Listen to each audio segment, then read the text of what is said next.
Hello, everyone. A tip to my hat for everyone to talk about the rest of the Imperium today. How goes, Mr. Brandon? It's going good. I'm ready to start painting. Let's do this. Want to talk What about are we talking about first, Brad? Let's go Custodes first. Golden bananas for the win. Actually, before we get too far away, I'm going to be painting some more terrain because next weekend, believe it or not, we have 10th edition launching, and we're going to be streaming a whole bunch of games at my house. So I would like to get about 2 tables of terrain work done this weekend. That's my goal. All I have Are you ready say, to play a new terrain, Brad? I am ready to play a new train. I'm also ready to figure out how I can make... Someone send me a YouTube tutorial about YouTube so I can make this stupid delay less than an hour and a half. Fuck. It is so long. Like, crazy long. Like, I don't even know how to explain how long this is. I didn't even realize how long it was until I watched the countdown go when I'm watching this. Oh, it's super long. It's crazy long. Somebody tell me how to fix this. So up today, we have a couple of these these storage containers and a couple buildings. Let's see how much I can get done. And I want to say thank you to the guy who gave me the suggestion to do the purple. The fire raptor I worked on last week came out really well. I shared some pictures in the various Death or Glory chats along with my page on Still Frosty Gaming if you want to check out the final product. But I'm ready to play on it with Inquisitor Billy. I'm ready. Ready to make this happen, Captain. Let's do it. Let's talk about Custodes. Brandon needs to talk some of these Sisters players off the cliff. They seem just fine to me. I won't get to them. Sisters of Battle are amazing, and anyone walking off the cliff needs to calm down. Yeah. I think that they're... Alt F4, Lyle's a dick. This is why I'm going to crap in your trunk when I leave your car, Lyle. He'll never know because he's so tiny.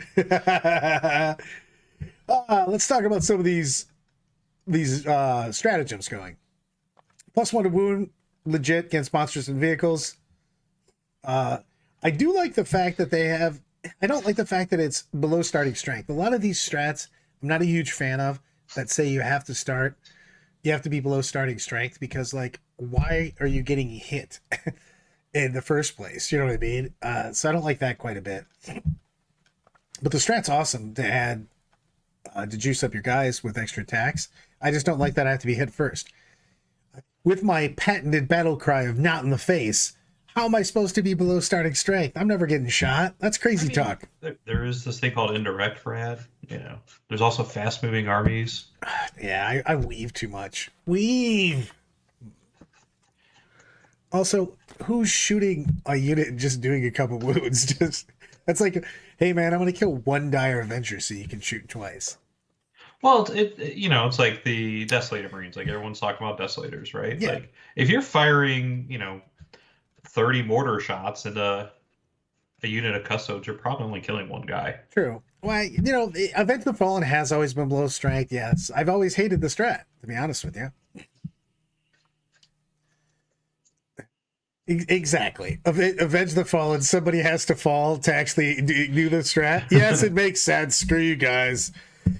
Yes, it's perfect. It's perfectly viable and it's exactly fluff worthy. But I don't like having my guys hurt. All right, trying to make it so my guys aren't injured. All right, I worry about them. Then you won't be able to avenge the fallen, Brad. Sorry. What is this lie? I love this. The nudes are at the end, bro. Come on. You always got to lure them in first. You can't spring the big dog stuff right away. Fights first, amazing. I wish it didn't cost 2 CP. -1 damage. Now everybody's talking about this. They haven't put a cap on it yet. I'm assuming that it's obviously going to be to a minimum of 1, but it doesn't say that fucking anywhere. So someone pointed out today that Bully Grins are to a minimum of 1. So I just think it's inconsistent, but I do think we're going to have to a minimum of 1. But I mean, it doesn't. There's multiple things that say that. Maybe they tripped over their axe. I love that. Let's talk about sticky objectives. Love it. Sworn Guardians. It's cool. I do like the fact that they can juice up Vigilant Ending. They showed that one already. So let's talk about enhancements. All right. You're just not getting shocked as a Custodes. Stay unshocked, my friends. Don't they have like the highest leadership or the lowest leadership in the game? No, the Inquisitors do, because they apparently give no shits. Because the Custodes or the Inquisitors could go down to 4s. We're doing some Custodes. I do like the Veiled Blade. I wish it wasn't once for battle. You could triple the OBSEC, but it is kind of cool. Yeah, but I mean, it also juices up your number of attacks. I feel like that's still a really strong ability, right? Like, it's only that one time that you really need it. Yeah.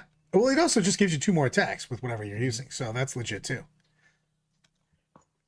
Yeah, I'm worried about that. You know, man, we've had this happen multiple times with the -1 damage, where GW's like, of course it's to minimum 1. You're like, well, write it down, ass clowns. Ugh.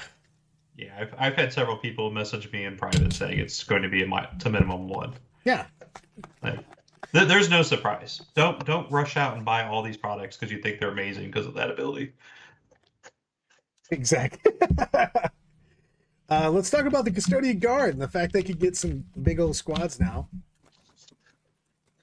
If you're punching people on, or punching or shooting people on an objective, you can reroll all wounds. You can reroll 1's period wound. They've got a decent stat line, 5 attacks apiece with that Guardian Spear, which is what I'm taking on them. I guess if you're looking at the shield, you have to take Sentinel Blade Shield, correct? Yep. Yeah. I guess the question I have for these guys, and it's going to come up multiple times throughout the book, why is it the Misericordia extra attacks? Good point, man. I don't know. I have no idea why you would ever swing with the Misericordia with literally any of these guys. Yeah, I never.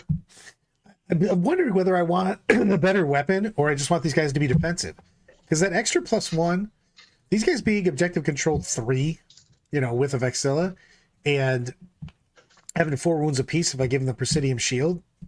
You know what I mean? I mean, that's a hard thing to shift. Yeah, these guys are durable as shit, especially 2 up, 4 up with 4 wounds. So. And toughness 6. I mean, sure, there's a couple of anti-infantry weapons, but most armies don't have them in mass. Speaking of anti-infantry weapons, did you see that they tailored back Deathwatch just a little bit? Well, I have not. We'll go over that. I haven't even seen it yet. So for Deathwatch, they changed one thing: the the anti-infantry 2 rounds that everyone was talking about. Dragon rounds? Where you could generate 90 mortal wounds. It doesn't work on devastating weapons. That's it. Well, which is good because you literally could do a quick 72 mortal wounds with your Terminator squads. With that being said, it's still an amazing ability, and you're always going to be using it, and Deathwatch are still fantastic, even without that shenanigans. Yeah, I like the fact that we didn't even bring that up. Jesus, about the guard. They literally went from 3 attacks to 5 attacks. So, legit, maybe even too legit. I think these guys are really good. Depends on the points. Do a shot. 100%. I only have Diet Dr. Pepper and muscle milk, so. Yeah, the Guardians have more, and the Wardens got smaller. Wardens are now 3 to 6 Custodian Wardens instead of up to 10. That doesn't surprise me because you'll see throughout this release today that all the units, they're just double the base box size, right? So like the Mortifiers, they come in boxes of 1. You can only take them units 1 to 2. Chaos Spawn, they come in packs of 1. They can only come in units of 1 to 2 now. I mean, it stinks, but it is what it is. It's the same thing they did to bikes. It is. So I kind of like the Guard more than I like the Wardens now. It's effectively the same amount of attacks. They have a little more durable if they have a character join them. They effectively have -1 to wound for anything that's over their toughness, so they're never getting wounded on 2s. And I do like the Living Fortress. It's once a game, but Fino Pain 4 up is legit, man. Mm-hmm. You know what I mean? It's how annoying is it when you try to kill one of those crisis suits with stim injectors on it? You know what I mean? This is the whole unit. Exactly. Diet Dr. Pepper and Muscle Milk. MVO prep coming early this year. This is how I roll most of the time, tell you the truth. Wardens come 5 in a box. Well, that's unfortunate. Look at KR to give it boom. Dropping those knowledge. Dropping knowledge on you, bitch. Boom. Boom. He's like, you got nothing. I just went to the Imperium library, yo. And this is why people turn to Zinch. Alaris Custodians. They should have been cooler in the first place. I like them a lot. Character monster vehicles. Reroll full rerolls to wound. Also, once per battle, you can just basically deuce out if you're not in engagement range. Strong. Again, 5 attacks with all the rest of their weapons. 4 attacks with the Custodes axe, which is the damage 3 weapon. But it does have shit for AP. It's AP 1. You know what I mean? The spear's AP 2. I don't know. The spear seems like the better thing to go to, but man, 3 damage is kind of a key damage on that. So, I mean, yeah, especially with that. We've seen across the board, AP is just dramatically down. Like 100%. You probably want to mix, right? True.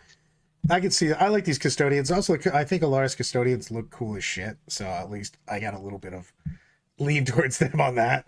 So now, remind me if I'm wrong, or correct me if I'm wrong, but they did not have damage 3 weapons in the previous book, right? They had the option for stuff. They're also T7 now, by the way. It's a big deal. Yeah, the fact that the axe is hit on 3s is a big deal because it's not 2s for everything.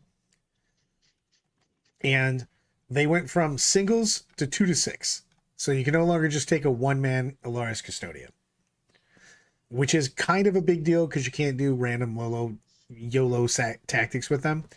But I think they're a little bit tougher. And they hit a little bit harder. I mean, you can do some shenanigans with a 2-man unit. Did it all the time with Deathwing command squads. Right. You can do shenanigans. They're basically Deathwing, right? Yeah, X's were worse. So X is now doing 3 damage is a big deal. I also like these. I do think of them as a Dark Ages command squad, like 2 Terminators running around. Mm-hmm. So that's a big deal on that. Again, Vexilis giving OBSEC +1. We'll see what that costs. But I think these dudes are badass. Praetors. I don't like Praetors as much as I used to. Lance ability is still pretty legit, but they don't get the reroll on it. I do like the fact that they straight up just do mortal wounds if they fly over you on a 2+. That's legit. And it's not even just a mortal. It's 2 mortals per, you know what I mean? So, but they don't have the reroll wounds on them, which makes it a little bit worse because they're using the Interceptor Lance, which is strength 7, AP 2, 2 damage. 5 attacks. They are going to be +1, so you're going to hit most things either on a 2 or a 3. So if you're hitting vehicles, at least you're going down to a 4 at that point in time. So the salvo launcher got nerfed a little bit there. It's just a melt. That's what it was before because it used to be. It's always been stats on that. Excuse me, 3 damage. Okay. But it also used to be AP 4. Mission's probably KR on that, so I think it's going to be a big deal moving forward. I still like that unit quite a bit. So, also, I really wish that there wasn't such a delay because I say things and get a return back like when I'm scrolled down like 3 pages afterwards. Praetors seem legit. Hold on, everybody that's drinking. You know what that's going to depend on, Brandon? I think it's going to depend on the mission and what other people are taking. Oh, screw you. It depends on the points. Boom. Prosecutors. All the sisters seem badass, by the way. I know a guy who owns a lot of Sisters of Silence. He's going to be very Where's Mike? We need Mike on this. He's probably working like most people are right now. Oh, that seems dumb. I just love the fact that if you're a psyker, you're getting lit up by sisters. Precision and devastating wounds. Woo! Shoe doggy. Also, the fact that they have a 3-up field of pain against your psychic attacks. If they face demons and Grey Knights, it's going to be hilarious when your sisters are having more durability than your Custodes are. That's a big deal. And exactly, units of 4. Yeah, I love Minix, like, working, kind of. Yeah, this is weird. Sisters have had that for a while, though. They've had weird 4-man squads. Really? I thought they were minimum 5. That's weird. No, you got to figure that Repentia used to have that too. Fair. Yeah. But these aren't Repentia. These are sisters. I'm just saying the sisters, whatever. Armored chicks. Vigilators, again, devastating wounds, anti-psyker 4. Hitting hard. I like these quite a bit. Witch Seekers are my favorites because, well, auto hitting is better than rolling to hit. Yeah, okay, 100% Kiara. We talked about that. Putting an Inquisitor in any of these, which you're auto going to do, just to get devastating wounds, like, there's no chance. If I bring Witch Seekers, Inquisitor Tinny's going in them, and just going, yeah, we're going to do devastating wounds at a 4 with these flamers. Inquisitor Timmy cannot go in the Witch Seeker squad. What? Why not? Inquisitor Timmy can only go in battle line units. They should be battle line. I mean, upgrade your style here. I would love to put, Inquisitor ability and give, Desolators an invulnerable save, or being able to hit stuff on, or hit Psychers, have anti-Psycher, but it's just not how it works. Mike goes, I'm finishing up my strongly worded letter to GW about Alea not having an Anthema Psychena keyword on her data sheet. Oh, Shield Captain. He's good. I like the fact that every one of them has the same thing as captains. They could just make a stratagem 0 once. You can mess with your stances, which is thing. He is kind of a badass, though. He's got either 6 or 7 attacks. I mean, the dude's not fucking around. So, Blade Champion. This is the dude that I fucking love. This dude's a motherfucker, by the way.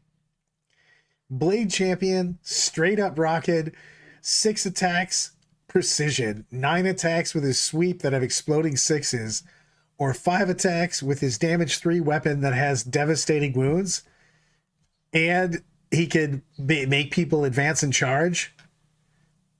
Okay. And your heroic for 0.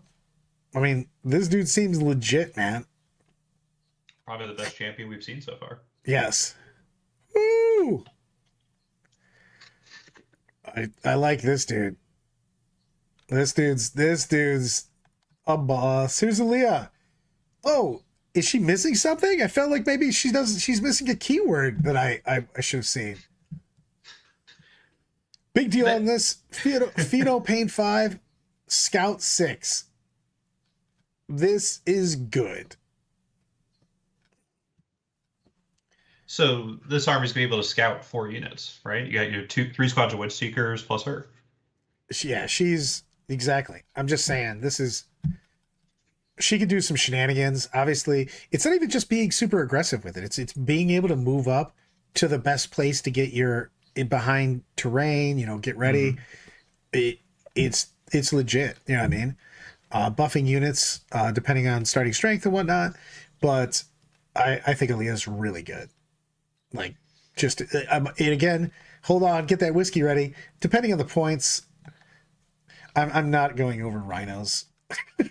So sorry. Yeah, well, I don't care. We have to ask the important question here, Brad. It does not. I already looked at it. It does not. Why? I'm so confused why some rhinos do and some don't. They just welded that shit shut, man. It's like the General Lee's doors. You don't open those things. You jump out the windows, yo. Yeah, but the Sisters of Battle Rhinos do have it, so who knows? I have no idea what's going on. They didn't know. So, the Knight Centura, love the fact that you add 2 to the move and advance and charge. So, also excuse me.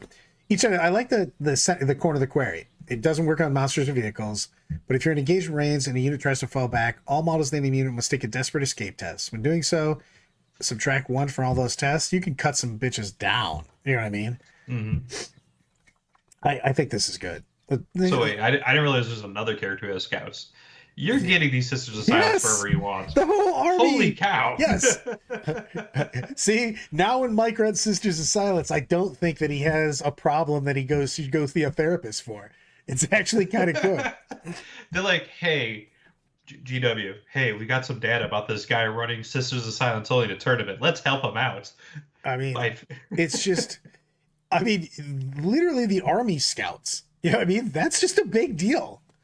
Yeah, you're scouting 3 units of Witch Seekers, and I'm going to see if you can take 3 Knight Centura, so 4 characters with It's just scout. whatever. You're scouting 7 units. Settle down with your character heavy mojo here. Eh, Shield Captain and Alaris. Fights on death on a 2. Decent amount of attacks again. Same as the other captain. He's legit. Let's go to the Shield Captain on Dawn Eagle, though. Interceptor Lance. I wish he had one more attack, to be honest with you. I do like Sweeping Advance quite a bit because it's 6-inch consolidate. Basically, once per battle, at the end of the fight phase, so the smallest unit is within engaged range of one or more enemy units, it can fall back to your movement phase. That's the ability to bounce. It's pretty boss mode. You know what I mean? So I like him quite a bit. I mean, you're going to hit and then you leave. That sounds good. yep. Really, really good on that. Or heroic intervene and then just, do what you want to do. And then it's a normal move. You know what I mean? It's great for repositioning. 12 inches. You know what I mean? That's huge. Yeah. You're heroic, and then you get you basically get your heroic, and then you get that 12-inch move. You can get somewhere with a quickness. So it's legit. We've already looked at Trajan. He was revealed in the initial reveal, so I'm going to kind of bounce off him. Valerian.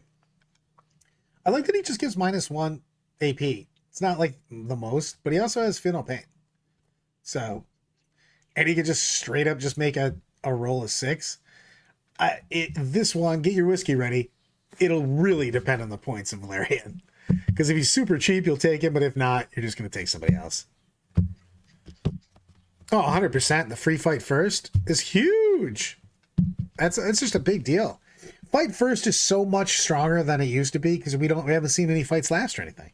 So like it's really big.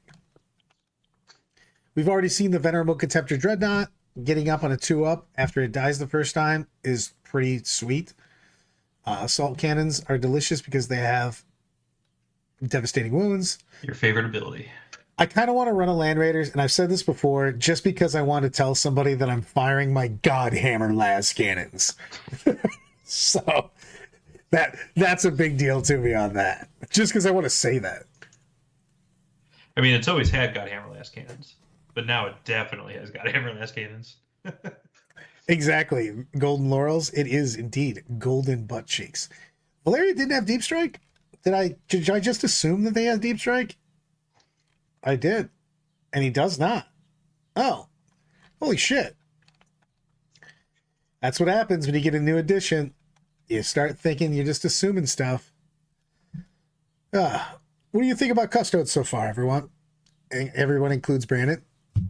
I mean, I think they're pretty strong. I mean, we all know they're going to be, slightly more expensive per body, but what the battle reports where people have all the rules, where they're starting to film and show things off, like you're looking at about 15 to 20% increase in models. Dude, I do want to talk about the fact that someone explained to me, I get the Dreadnoughts getting katas. I love that the Land Raider apparently is practicing his kung fu getting martial katas. I mean, he's practicing how to slam the doors on people. Power of the machine spirit. It's right your ass. Pop a wheelie on stuff and rock out. All right, I'm going to ask everybody, should we do... I was going to go GK next, or do you want to do one of the boring chapters first? I think we need to intermix the fun ones and the bad ones. True, we are missing half their sheets because of Forge World. So... do we want to go to a lame one now? I hate those regular ones so much. Yeah, but like, fine. If you save them to the end, then you're gonna have to do them all at the end, and that's just gonna ruin the day. Fine, I'm going to Admech. Boo! Am I booing myself? Yes. I am. Did you actually look at Admech, Yeah. or you're just biased against them because they're Admech? Oh, they actually have some decent rules. I just don't like Admech. I don't like any of the guys that are just guys. I'm playing a fantastical game where I could be an immortal soldier, an elf. I could be a demon of chaos, or I could be me with like a chip in my head, living out a sucky life. I'm like, Fuck that.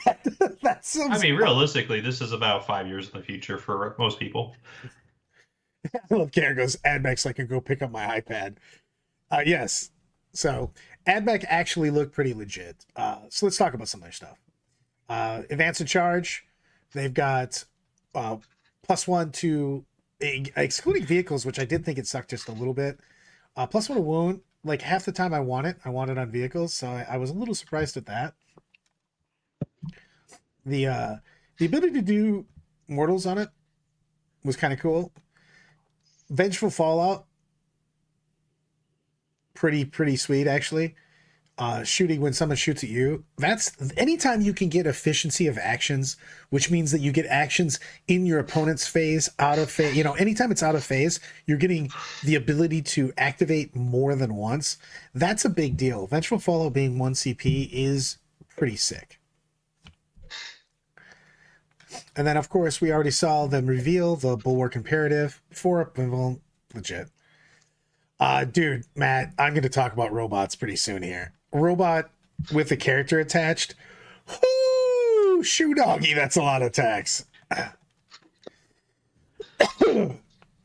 All of their enhancements are actually legit. Omni Sterilizer, add 3 to attacks. The attack characteristic of a bear's range attack. It gets anti-infantry 2 and anti-monster 4. Legit. Stealth, -1 to hit. Giving someone sustained hits, always good. The Skitari So for the Omni Sterilizer, it's just the bear, right? So yeah. Which bears put a lot of shots out? Well, everybody gets a lot of shots when you add 3 to them.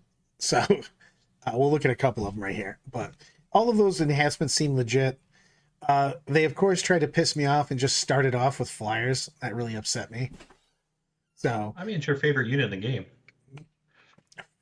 Flyers. So a decent amount of shots. I mean, this thing literally has rapid fire 9 with twin linked and sustained hits. So it has 18 shots at 18 inches or less. I mean, it's shit AP bolter, but like, it's just a lot. You know what I mean? It also has the smoke keyword. It's still legit. Stratoraptor is the one with the bigger shots. Still has sustained hits. They all have the different strafing runs and stuff like that. It's adding +1 to hit. It's hitting on 2s. Are you actually going to take the Archaeoraptor? I'm looking at it right now. It drops a bomb. Drops a bomb. 1 mortal wound. Just 1. Yeah. That's it. Oh no, I'm not taking. Not good. It's just got a decent amount of trash shots. The Stratoraptor's a billion times better. Okay. Exactly. There's a plane review.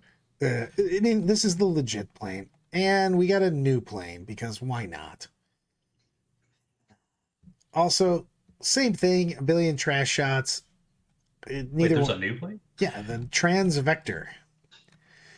I'm skipping over. I showed planes. I didn't yell too much about planes. I feel like I'm proud of myself, my restraint.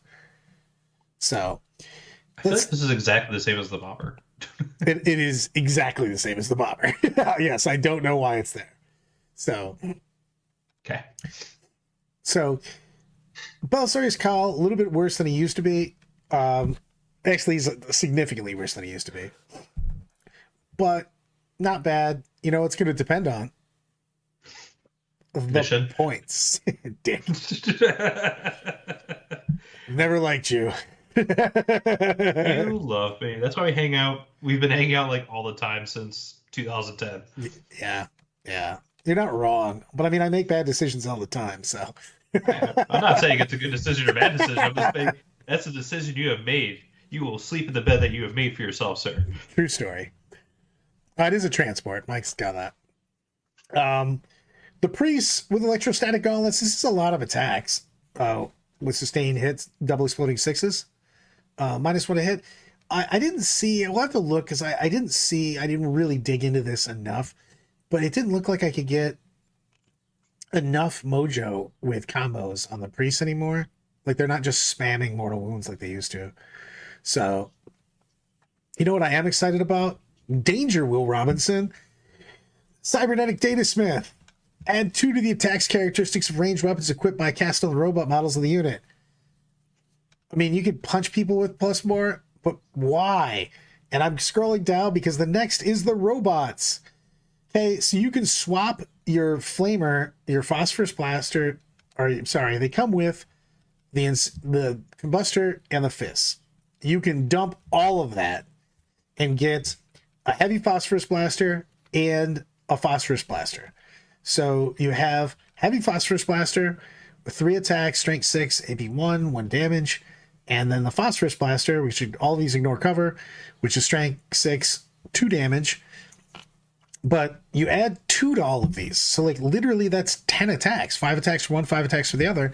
If you have, you know, Johnny 5 rocking these guys out, that's just a shit ton of attacks. You know, and it's going to depend on the points. Take a shot. But man, that's just a lot of volume. I like how they explode now. Did they explode before? I think they did. Yeah, well, they used to have this as one of the things you had to choose. Remember, you had to choose either double fire, mortal, you know, shields and whatnot. Now they just straight up say every time you get a 6, you just suffer a mortal wound. That's legit. They've also got a 2-up save. They're T9. You know what I mean? I like think the robots are going to be kind of badass. I mean, that's just a lot of shots, man. You can give them rerolls. Ignoring cover's a big deal. Yeah, I mean, especially when you're talking shitty AP on the weapon. But robots in disguise is back in the menu. I like how there's no range to bouncy mortals back. Now, if you shoot these, it happens. I shot you from 240 inches away. Take that mortal. Yep. I made a 6. You got something in your eye. Ow! Where did it even come from? Why are they tougher than wave serpents? You don't know that. Xenos is tomorrow, Jared. More electro priests. They're still meh. These have no attacks. They have devastating wounds, but like they have 2 shots or 2 hits. I don't know how I feel about that. If I could buff them up another way, yes, but like 2 attacks is not enough of attacks. 2 is 1 above max minimum. So, oh Jesus, that is God. I will stab you right in the eyeball.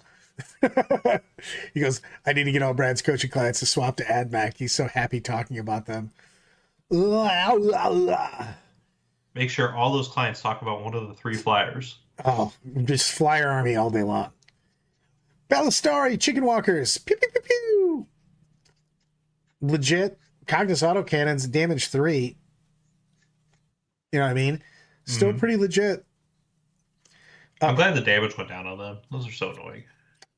So I don't know why they're eligible to shoot and declare a charge at a turn which they fell back, and they can reroll their desperate escape rolls so they don't die.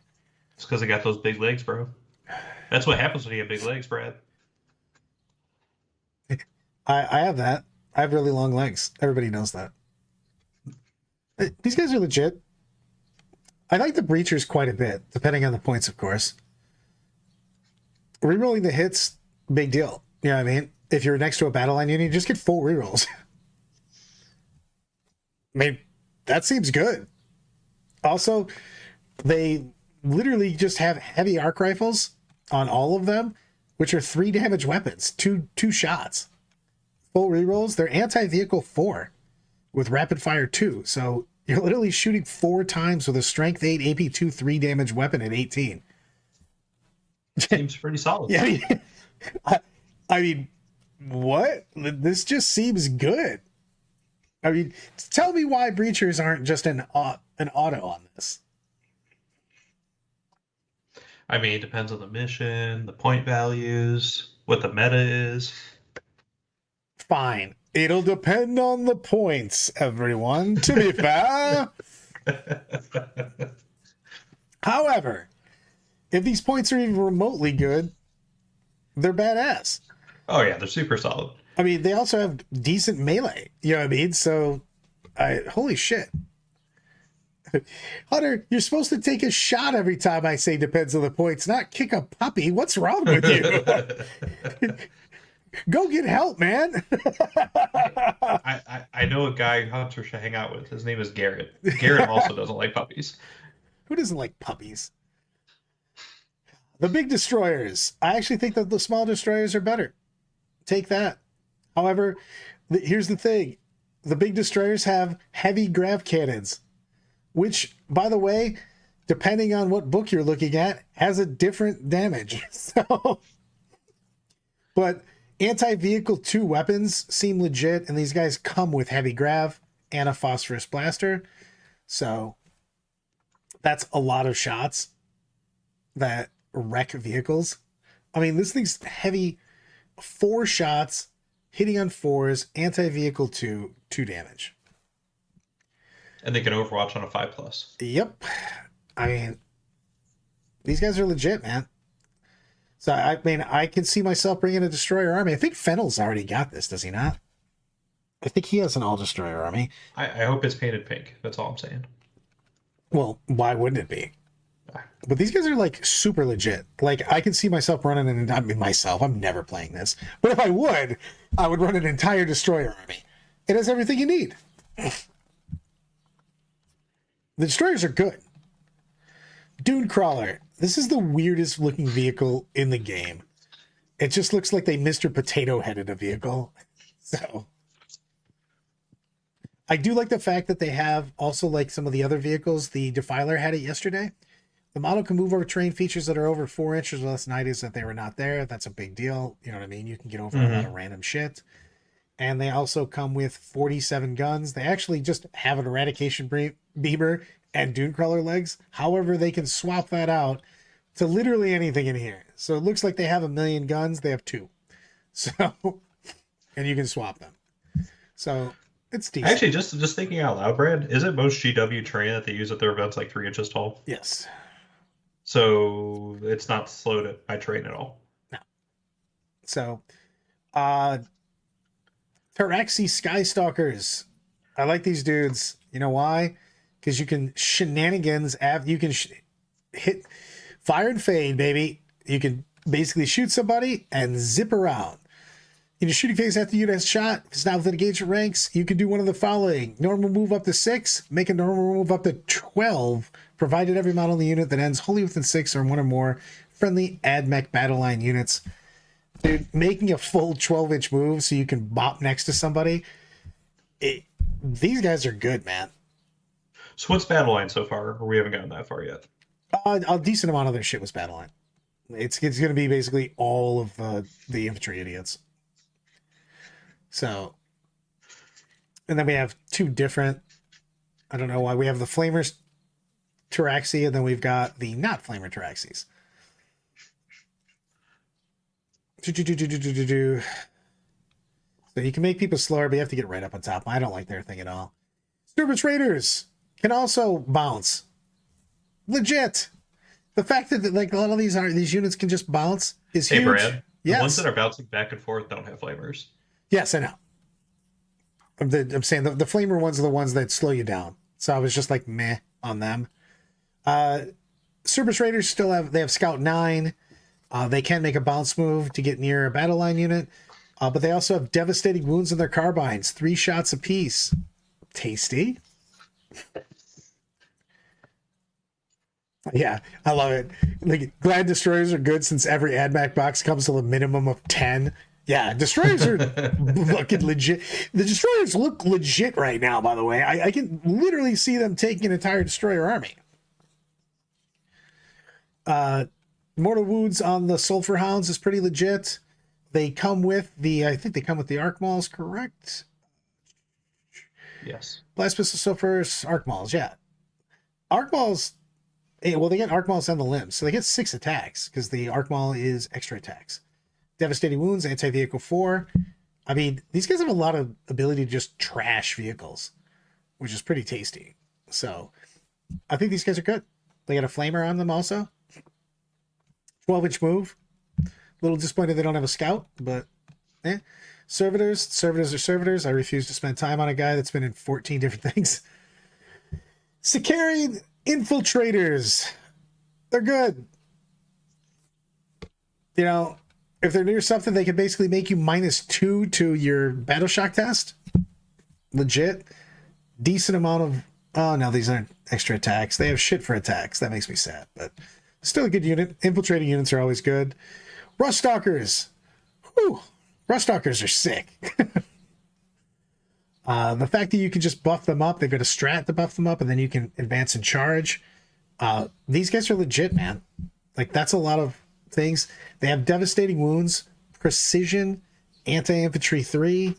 They have the precision and devastating wounds on 2 of their weapons, and then the third weapon is anti-infantry 3 and precision.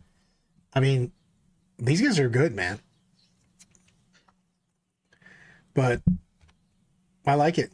I like it a lot. They seem fun. Yeah. These guys are legit. Sky Marshal. He just gets reroll hits if he leads a unit. Then he can double up. He's basically like a captain for Marines, or he can use the stratagem that was used before. Legit. Now we get into the battle line bros. Rangers. They get sticky objectives. They can scout 6. I mean, these guys are legit. They also, arc rifles are anti-vehicle 4, devastating wounds, rapid fire 1. Again, pretty goddamn sweet. They literally come with galvanic rifles. How many people can get arc rifles? Just the one, right? I think it's 1 per ton. Yeah. Yeah, and it's just, they're straight 10-man units, though. You can't get 20-man units anymore. So that's a big deal on that. So, Vanguard, also 10-man unit. I had to scroll down to make sure I wasn't full of shit. You can screw around with people's OBSEC because they have an aura of -1 OBSEC on that. I don't know how I feel about that, because how often am I getting my Vanguard unit running up to somebody? You know what I mean? So, like, that sounds cool, but, like, how often is that actually happening? I mean, it depends on your build, right? So, like, if you're taking the raiders or if you're taking the jumpy guys who they have to get fully within a range of a unit in order to get their full movement, maybe. Possibly, I guess, of pushing these guys up, but they don't have scout. You know what I mean? So, I don't know. It's a decent thing. You know what I mean? Disintegrator, still pretty legit. Yeah, I mean, the weird ones where they just keep getting if you use a stratagem on them, they get a CP back and a 5-up. They're +1 to hit against infantry, and they're +1 to hit against monsters and vehicles, depending on which you shoot with. You know what I mean? Their infantry is like the cannon, and then the Formerite. Pretty sure I said that completely right. So, legit. This thing's got a 2-up save. You know what I mean? Mm-hmm. So, and it has indirect. So, 2d6 shots. I mean, this thing doesn't mess around. Depending on the points. Oh! Brad, what are you going to do when that's no longer a thing? Be sad. Be just a little sad. We'll have to come up with a new drinking game. And yeah. Dune Riders of Transport, man. Dragoons! These are tasty. I love the fact that they have anti-walker too, because fuck other walkers, apparently. We're the only walkers around. They do have Lance, which is +1 to wound to the charge. Sustain hits 2. Double exploding 6s. These guys are actually going to hit you hard when they charge. 4 attacks apiece with double exploding 6s. That's legit, man. Mm-hmm.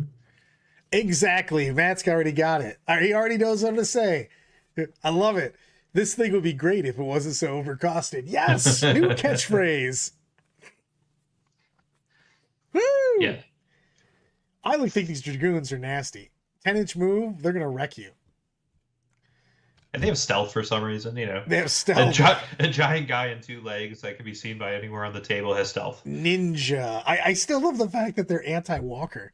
Because, again, I don't like other walkers. Tech Priest Dominus. I kind of like this dude.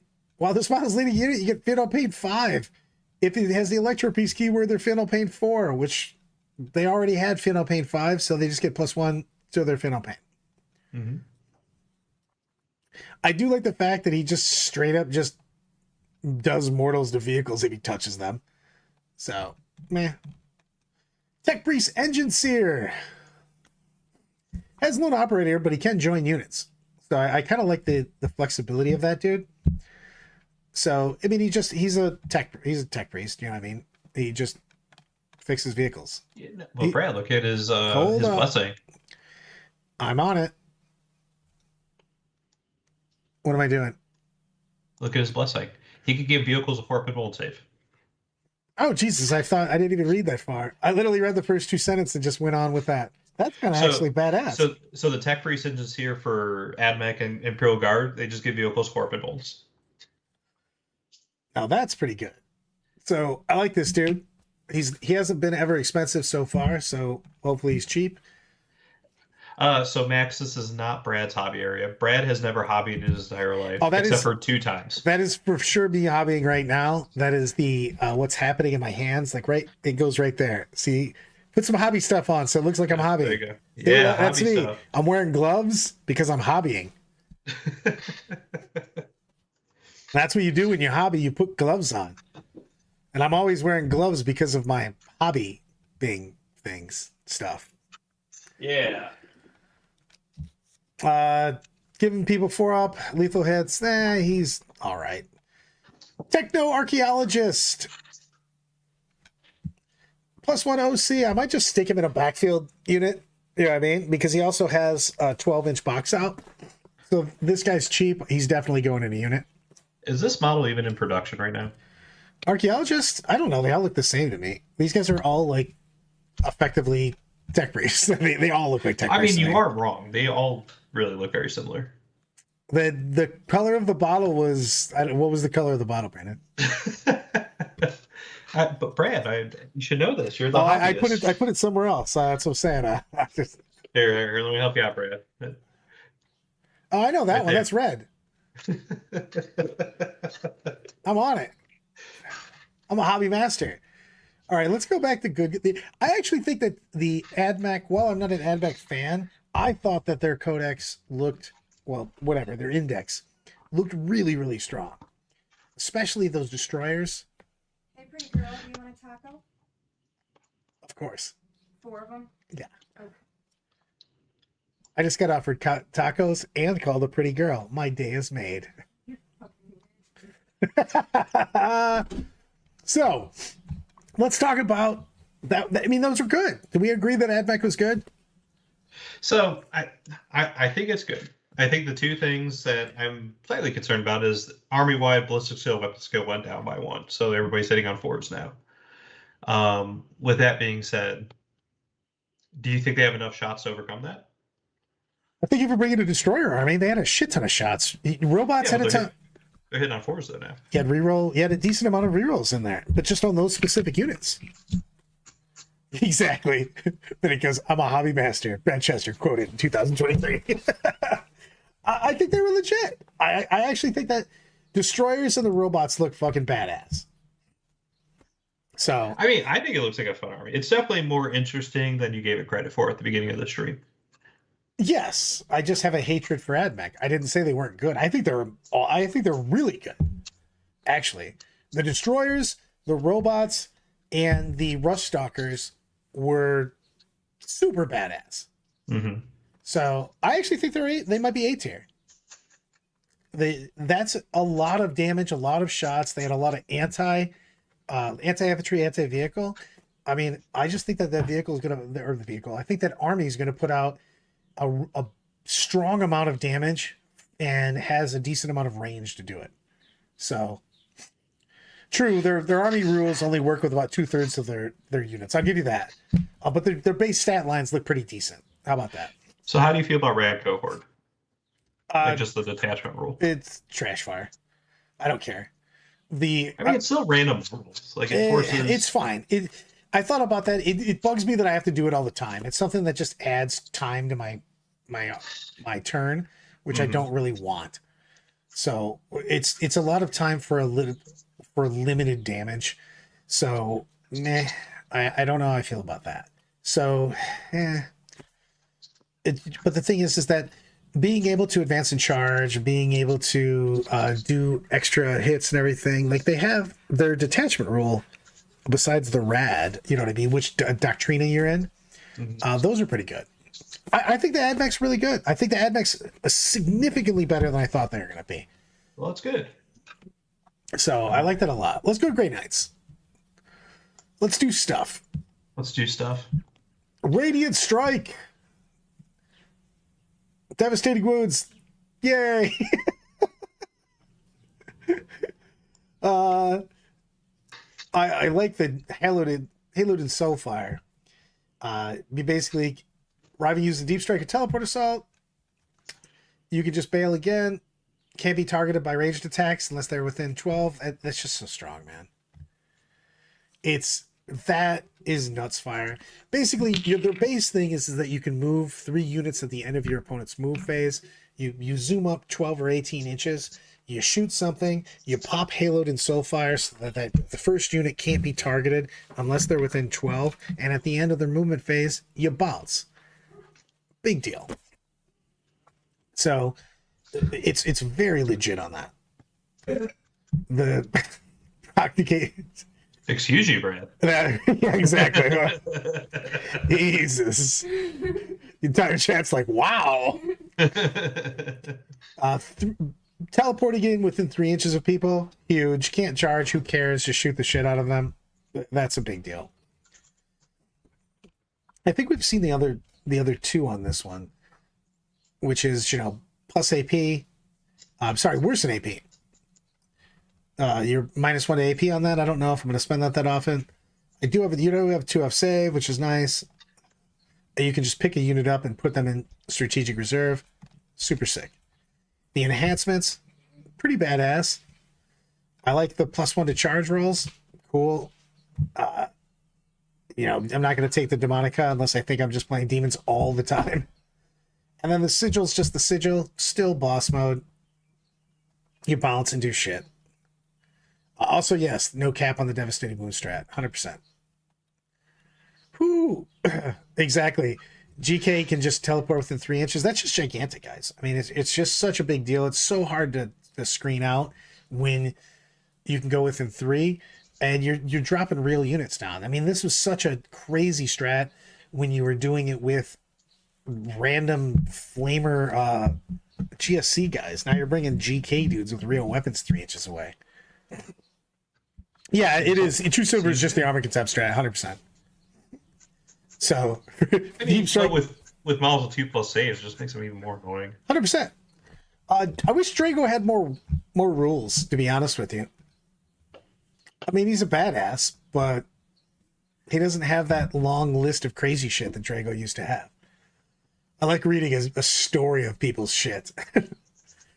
I do like the fact that his ability is once per battle, when he shows up, you just add 3 to the charge roll. Legit. Because Drago, my man, shows up. From the warp. Yeah, he doesn't have anything else. Voldus. I like this dude. Makes people -1 to hit. He can do some mortal wounds. He's got a big ass strength 10 hammer. Plus he looks cool as shit. He has a hammer that does damage 3. Yes. He joins Terminators and Paladins, exactly what you think he would do. Apparently the Grandmaster is in Witness Protection, so they can't get a picture of him. So he's with the jump pack units and Marines. I like the ignore all modifiers and effectively anything that you're testing for. Normal captain type stuff, make him with stratagem once per battle. 0 CP, you can use it twice. Grandmaster Nemesis Dread Knight armor. This is going to be the dude you're bouncing all over the place. Against monsters and vehicles, it's only once per battle he can reroll everything. But I guess when you want to pick up that vehicle or whatever, it's pretty bumped up. Exactly. Once a battle, he gets hyped up on that warp does. Oh, man. So, I mean, with this guy, though, so before you were limited to just 1 per army, right? Because of the way the detachment rules worked and only having 1 Grandmaster. You could take 3 now. True. You could just jack up some Grandmasters. These dudes are sick on that, too. You take the teleport juice on him. He can auto advance 6. So, I like him. I like him a lot. Castellan Crow. depending on the edition, this dude is either hot trash or the best thing ever. So he's somewhere in the middle right now. I do like the fact that while he's leading a unit, he adds +1 attack to the Purifying Flame. It's legit. And he also can just make the first time a saving throw's failed for once a turn. He zeroes out damage on a attack that goes through. That's legit. And once per battle for the. Did I read that wrong? Oh, once per battle round. I apologize. Once per battle round, he can reroll everything against a monster vehicle. I was selling him short. Yeah, that's pretty substantial. Yeah. I like both these guys, to be honest with you. You know what I mean? They're legit. Crow's been pretty cheap for a long time. Captain Stern. Basically 6s to hit. Also are mortal wound in addition to ending damage. So it's not in place of. And he gets back up on a 2+. This guy's legit too. I'm seeing a pattern here, everyone. Grey Knights are seeing decent. Why did Crow steal the Helix Gauntlets? It's a good question. So many of them. He can't be stopped. Brother Captain, that's not CERN. Exploding 6s. And he himself. How are you not taking Stern, though? Oh, you're taking Stern automatically. This is the Brother Captain is the Diet Coke of Stern. He is not as good. So just take Stern, everybody. Brotherhood Champion. Fights first. Take him. Fights first is good. Also, he's got full rerolls against characters. You know. I mean, I think most champions have that rule. Yeah, though. that's what I'm saying. But fights first is just nice. You know what I mean? Especially in this edition right now. It's just legit. So, Brotherhood Librarian. He's a librarian. Vortex of Doom is a legit power. 2d3 mortals. You know what I mean? If you roll a 6, it's 2d6 mortals. You can literally high roll the shit out of somebody with that. He's decent. Take the Brotherhood Tech Marine. Let me tell you what he does. He's a Tech Marine. Move on with your life. Brotherhood Chaplain. Words of Power. Kind of sucks compared to what it was. Because he used to be all mortals all the time. Now it's +1 to wound. Meh. That's all I have to say about him. I don't know. And all your close combat weapons are wounding most stuff on 2+. It's pretty solid. True. Brother Terminator Squad. I like these guys. +1 OC makes them OC3. You can literally bring a guy back in the command phase, and they have lethal hits. 4 attacks apiece, strength 6, AP 2 damage.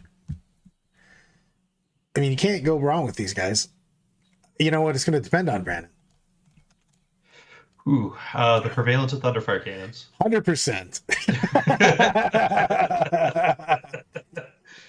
Now, the thing is that the Terminators seem decent, but I think they're going to be so much more. And why am I taking Terminators when I can just take Strike Squads? And they also have a 2-up save. You know what I mean?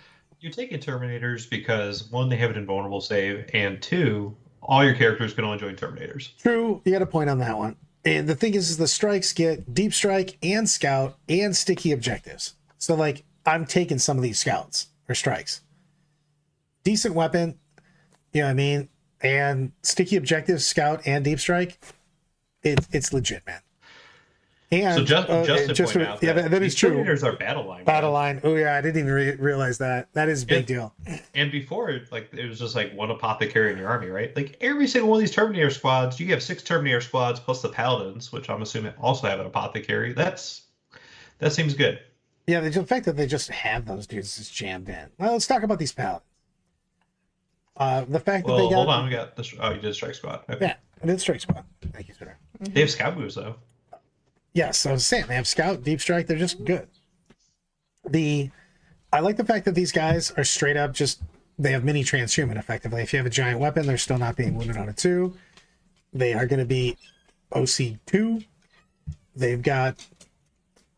I don't know why I would take these guys instead of just the the Terminators. Somebody tell me why I want these guys instead of Terminators. You're not. I feel like I don't want that at all. I would much rather have 6 units of Brotherhood Terminators. 100%. Like, yeah, I'm just moving on. Purifiers, led by my boy Crow. Purifying Flame is +1. It's anti-infantry 2. Ignores cover. Yeah. Hey, Brad, I want to point something out. Hit me. They no longer have all the difference weapons too. They got the heirloom weapons treatment, but their weapons are actually pretty good. The heirlooms weapon, I know. Yeah. So the paladins just hit better. So they have BS2 weapon skill too. I mean, I'm just taking the other guys though. They come with like way more buffs and shit though. The apothecary is worth it, especially with lethal hits too. Doesn't Voldus give paladins and terminators the buffs? I'd have to scroll back. I might have missed that. I'll check for you. Thank you. Servitors are servitors. They can come with random special weapons, and they can come within 3 inches of you with that strat. And they just join a squad. You know, these guys will surprisingly fuck you up when they show up 3 inches away from you with Volts can join either one. With multi-meltas. I miss you so much, Demon Hammers. 1,000%, brothers. I also have tacos right next to me, so I really want to skip some stuff. Well, you can skip the servitors. I mean, that's your favorite unit. They're actually really good in this army, though, because you can show up 3 inches away. Multi-meltas that are 3 inches away are not something you want to be shot with. That's like legit. Grey Knight's Venerable Dreadnought, again, a Dreadnought with 2-up save, T9, 8 wounds, gets rerolls of, if he's within infantry, effectively he's always going to be around them, so he's rerolling hit rolls and wound rolls of 1. Fairly legit. Interceptor Squad. They have Teleport Assault and Deep Strike.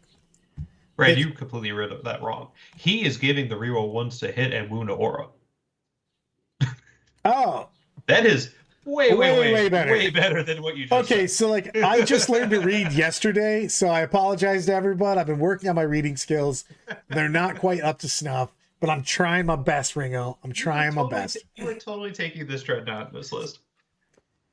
Yes, 100% the Dreadnoughts go in. Interceptors seem legit too. They can also make a normal move up to 6 inches. It's nice. Yeah, I mean, you pop 12, shoot, bounce away, get where you need to go. I'm going to deep strike these tacos right into my stomach. Like 100%. What kind of tacos did you get, Brad? I'm not. I specifically got the nacho cheese shells because I think they're delicious. Oh, you're Taco Bell. Okay. No, I don't need Taco Bell. These are Laura's lean meat, 96% fat-free meat, or fat, whatever the hell. They're lean meat.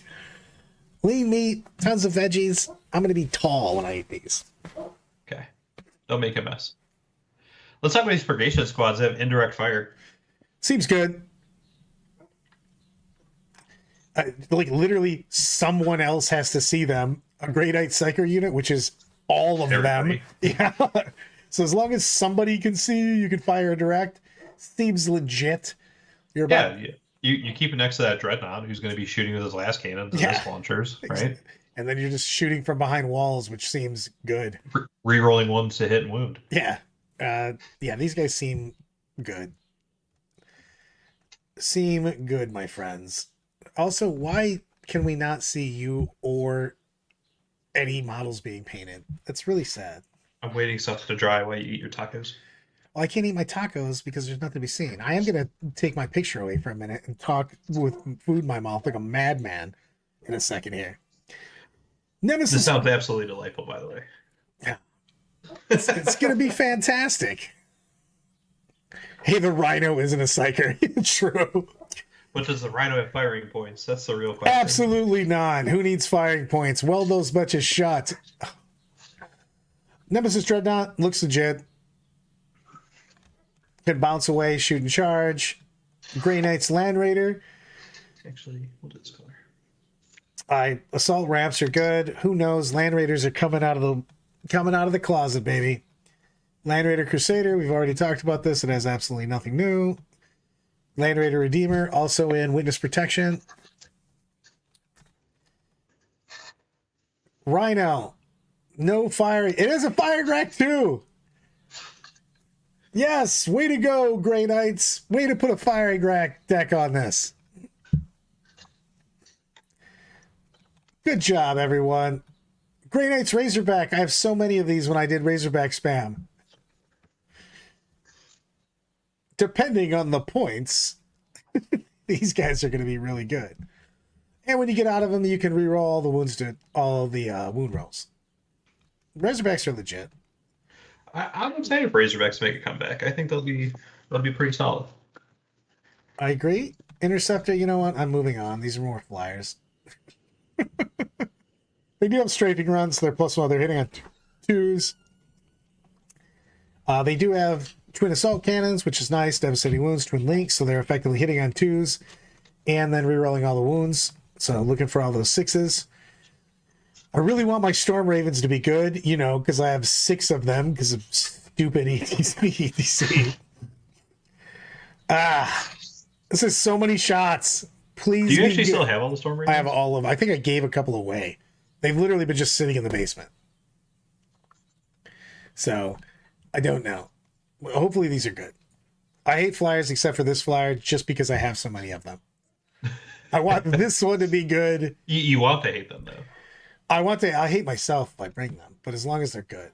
I'm going to scooch off a minute. I'm going to stuff a taco in my face, and we're going to talk about what we thought about Grey Knights. Well, if you look at the transport rule, like you can have 12 Terminators in there. They don't take up 2 spots,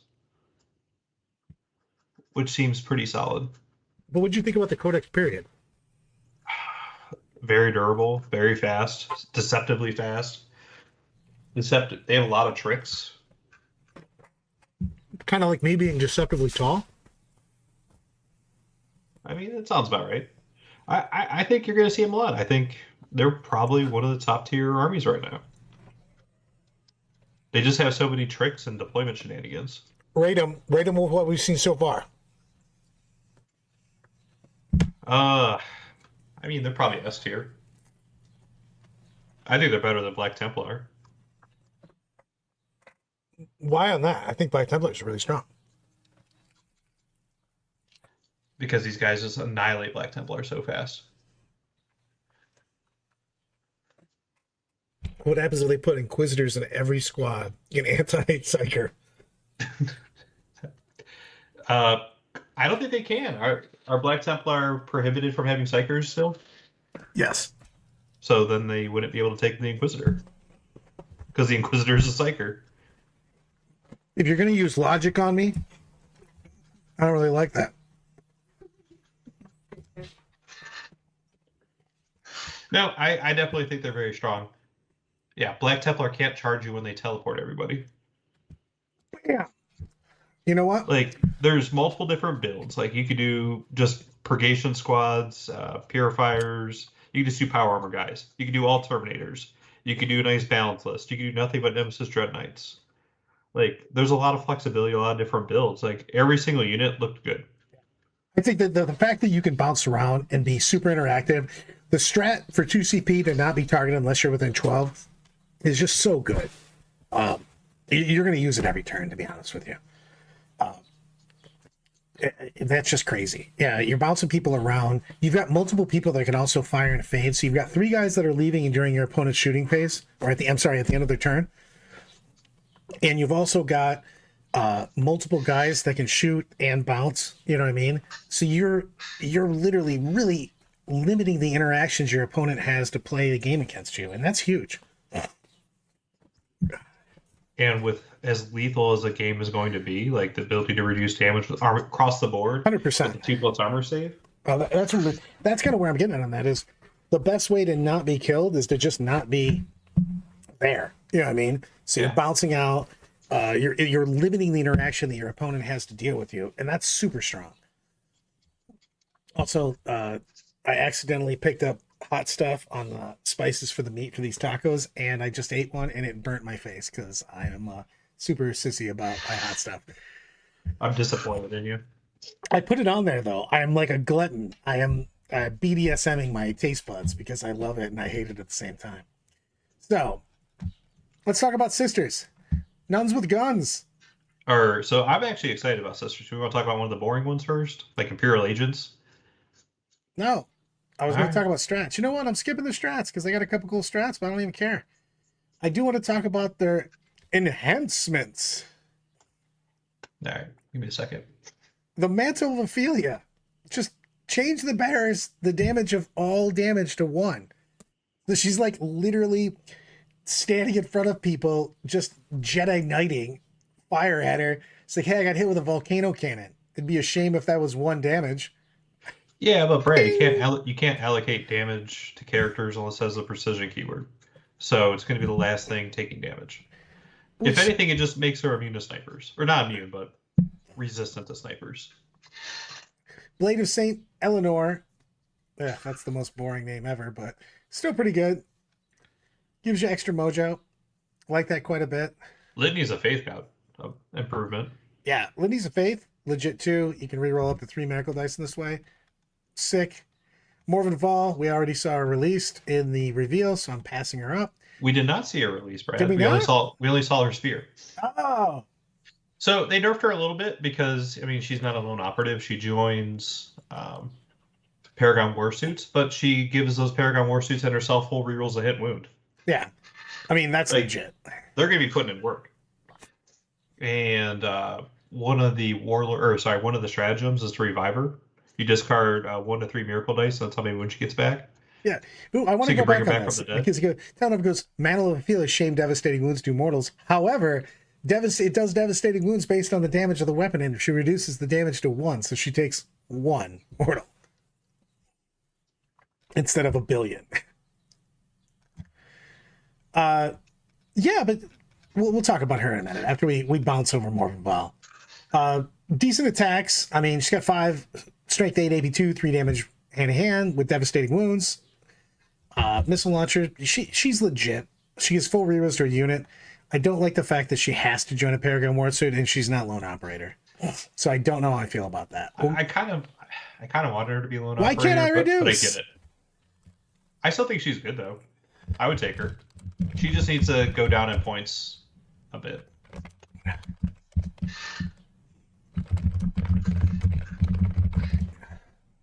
Canoness.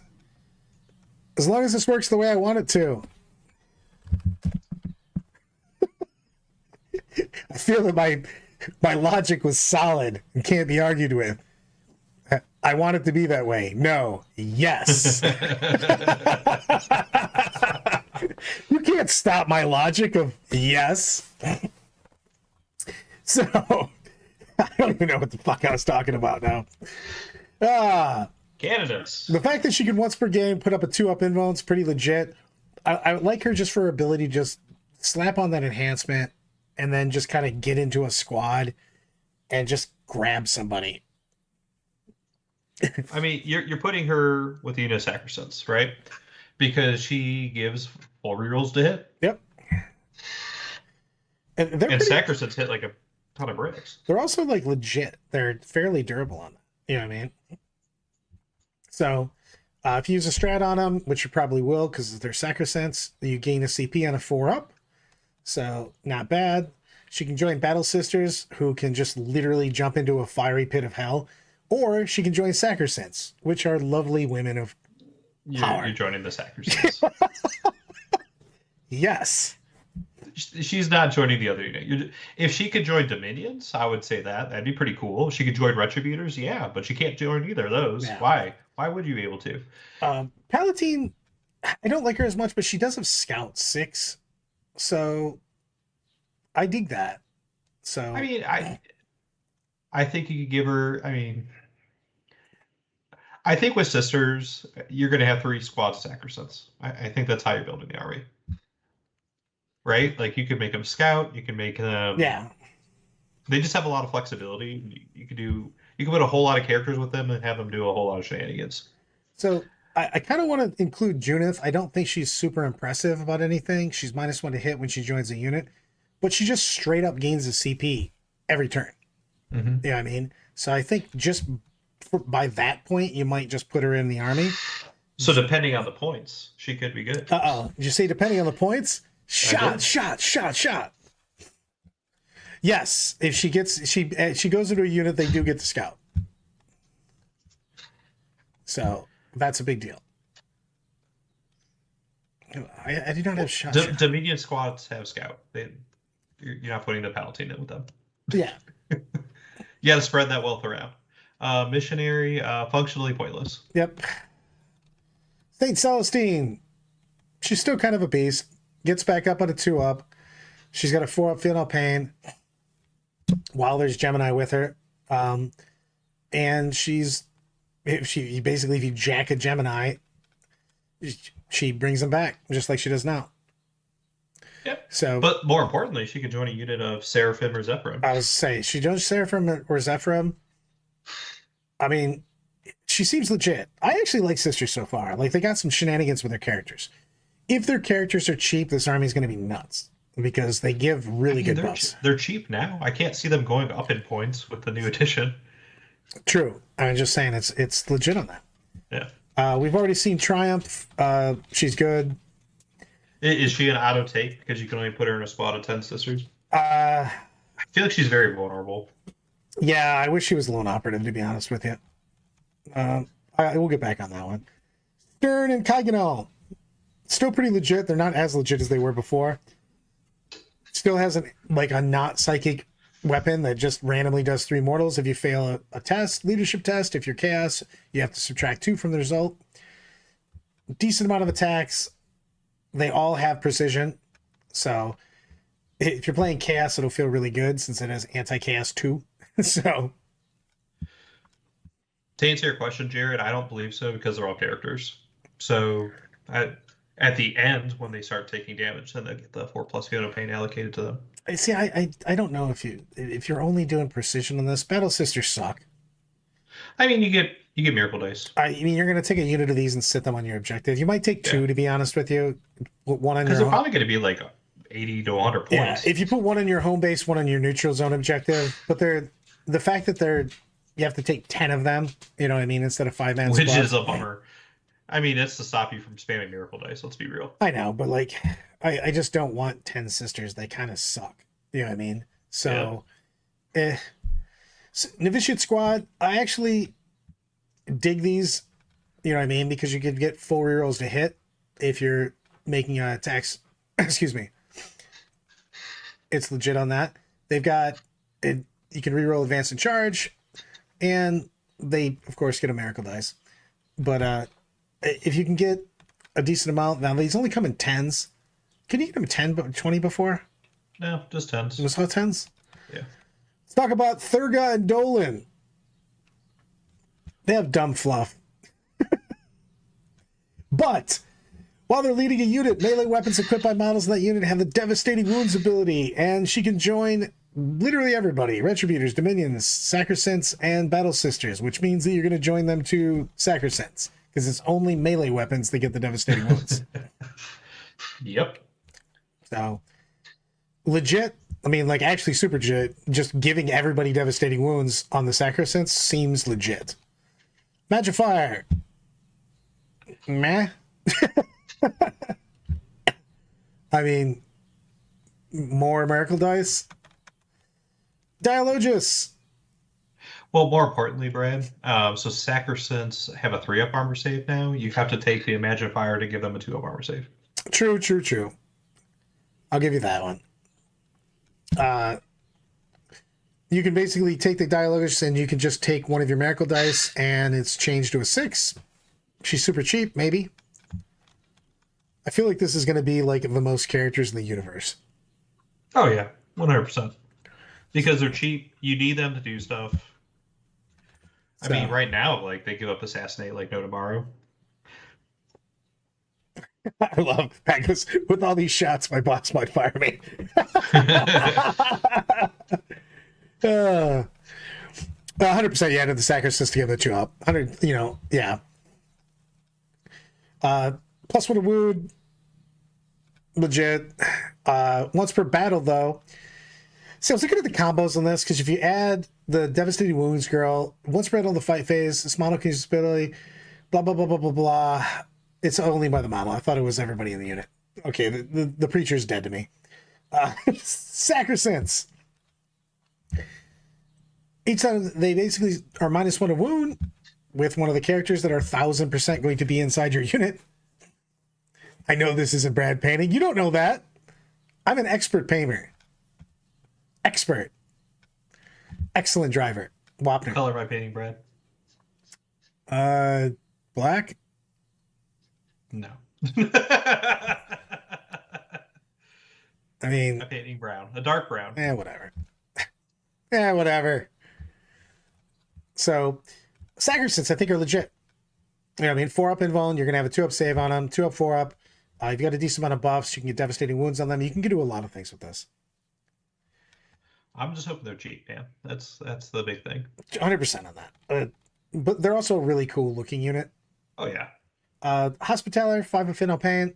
I wish it actually resed units as opposed to just healing characters. So, meh. But Dogmata, let's pour one out for the Dogmata. It used to be so awesome. Not so much. Sorry, Dogmata, you're getting scrolled past. Paragon Warsuits. Paragon Warsuits are significantly different now just because Morven Val's joining you. And you can have... So they have an invulnerable save now. That's decent. They've got a 2-up, 4-up. The Warblade's legit, so is the War Mace. And you got to figure that you have full rerolls on this. Mm-hmm. Unfortunately, they're still squad locked to 3.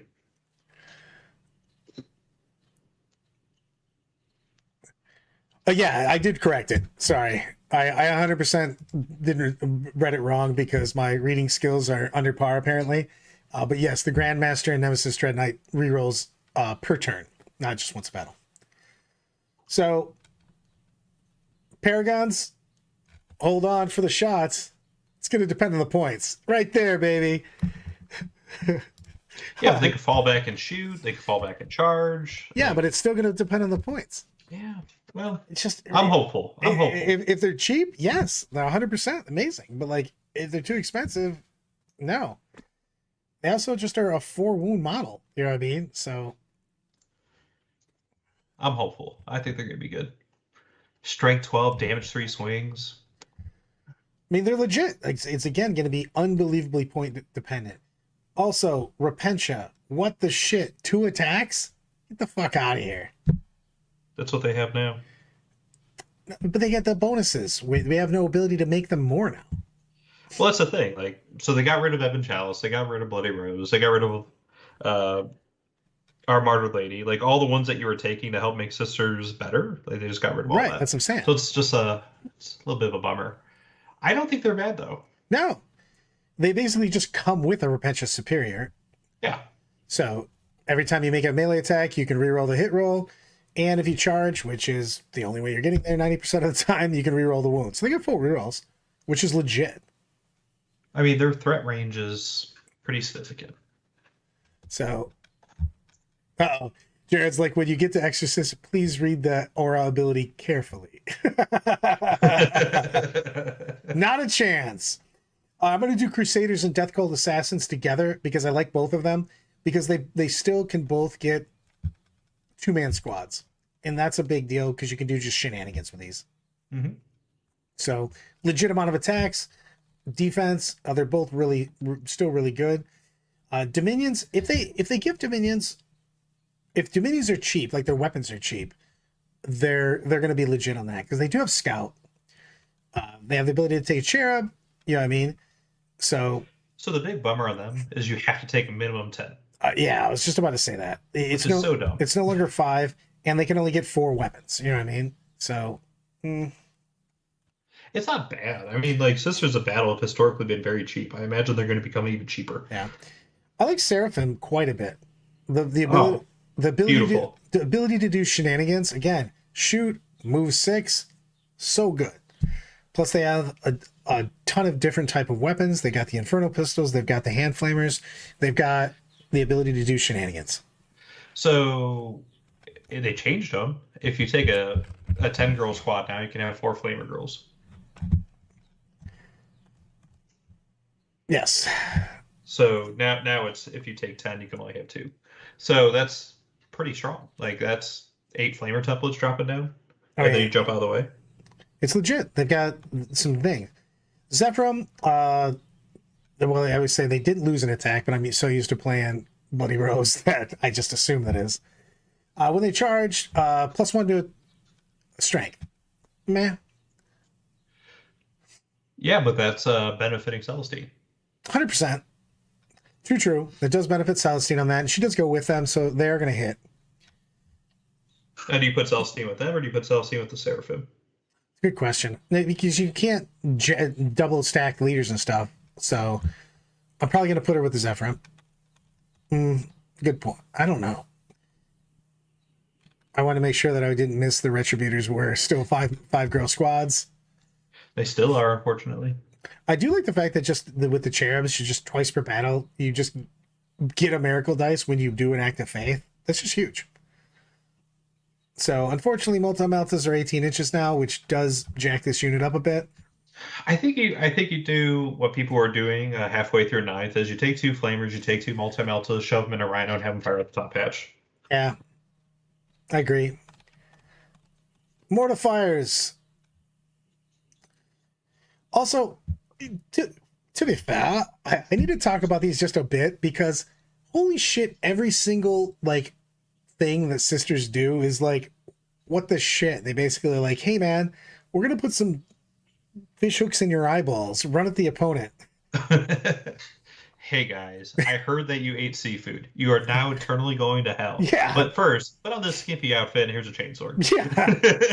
Everything that they have is Jesus, man, that is awful. You wore mixed fabrics, you're a sinner. Yeah. Pendant flails, these are actually legit, depending on the points. I think the big thing with them is they limited the squad sizes. Yeah, So, they're 1 to 2. Henderson's Mortifier Penitent Engine list, rest in peace for right now. Don't sell them. Yeah, Mortifiers seem legit. Penitent engines, meh. So their heavy bolters aren't twin linked, so you actually get double shots. oh, nice. Well, the twin pendant flails are so good on either one of these, though. You know what I mean? Mm-hmm. Sustained hit, they get exploding 6s, and you know what I mean. And the thing is that you could any of these weapons are good. The buzz blades, the flails, I like all of them. Mortifiers and pendant engines, I like a bit. Hold on, Jared. I'm gonna read this Exorcist Aura ability, and I'm gonna use my brain to do it. Okay. While a friendly Adeptus Mechanicus infantry unit is within 6 inches of this model, improve the leadership characteristic models in the unit by 1. I don't care at all. Why did you make me read that again? Because it's a nerf. Because you're supposed to roll higher than the number, not under. That is true. Jared made a good point on this. Pendant engines can advance, shoot, and charge. Flamers get 2d6 shots and twin linked. I like them. I think the pendant engines and the mortifiers are both good. They're legit. Maybe even too legit. So, the Exorcist... Never quit, Brad. Never quit. Exorcist, indirect fire, 3d6 shots. Or you could do the d6 plus 2 shots, but sometimes you just got to shoot so many shots. Got to sell them. True. Moving on. Castigator. Castigator does Castigator stuff. It does have d6 plus 3 battle cannon shots. Blast ignores cover, which means you shoot big units. You're getting a whole bunch of shots. Strength 10 AP 1, 3 damage. Legit. I might actually, however, take the autocannons, which are twin linked rapid fire 4. So at 24 inches, they have 8 shots. And I think they get... Nope, they just get 1 Castigator autocannon. Why do they have that plural on them? I don't know. Why is it But not? that's, I mean, we've all agreed that autocannons are one of the most improved guns in the game so far. Oh, the fact that this can 100%. have 8 shots of autocannon seems pretty good. It's legit. So, I like both of these. And then the Rhino. Oh, look, has a firing deck. Fucking. It's so inconsistent. I'm going to make the bold assumption that there's going to be a day one FAQ with half the stuff that just doesn't make sense. But you're going to take the Rhino because you're going to put your Retributors in there and fire meltas out of it. I like the fact that the Immolator, I like the fact that a lot of the transports have full rerolls to wound if you get out of them. So I like it. I like it a lot. Arco Flagellants. Another. What the shit, man? What is wrong with you people? Model. 4 attacks. They roll out. These guys suck compared to what they used to be, unfortunately. They do have Feel No Pain 4. You can have attack characters 6, but you get the hazardous rule with no rerolls. I don't really know how I feel about that. Yeah, emulators are a billion times better. So tell me how you feel about Sisters, and I'm going to stuff another taco in my face. I mean, I think they're pretty good. I think they're definitely going to play different than they had been before, but you're still relying on all the characters. Most of the units are still very viable. There's lots of stacking buffs that you can play around with, and the way they generate miracle dice, you're just getting so many of them. So my one concern with them is anti-vehicle, but with the ability to just make miracle dice 6s or just have a ton of miracle dice, you can just, anytime those multi-meltas or melta-guns punch through, you're just making it a 6 damage. Agreed. What do you think? And Matt did bring up a good point. We got to pour one out for the Battle Shrine, which is no longer fortification. That's a big deal. I didn't tell that to Eloise. She's going to be very upset. She loves that model. It's a big deal on all of those, though. All of the fortifications became, they're not pieces of terrain anymore. Mm-hmm. But I don't know. I think it's going to be a super MSU army. What do you rate them against the stuff we've already rated today? Probably a B+, B.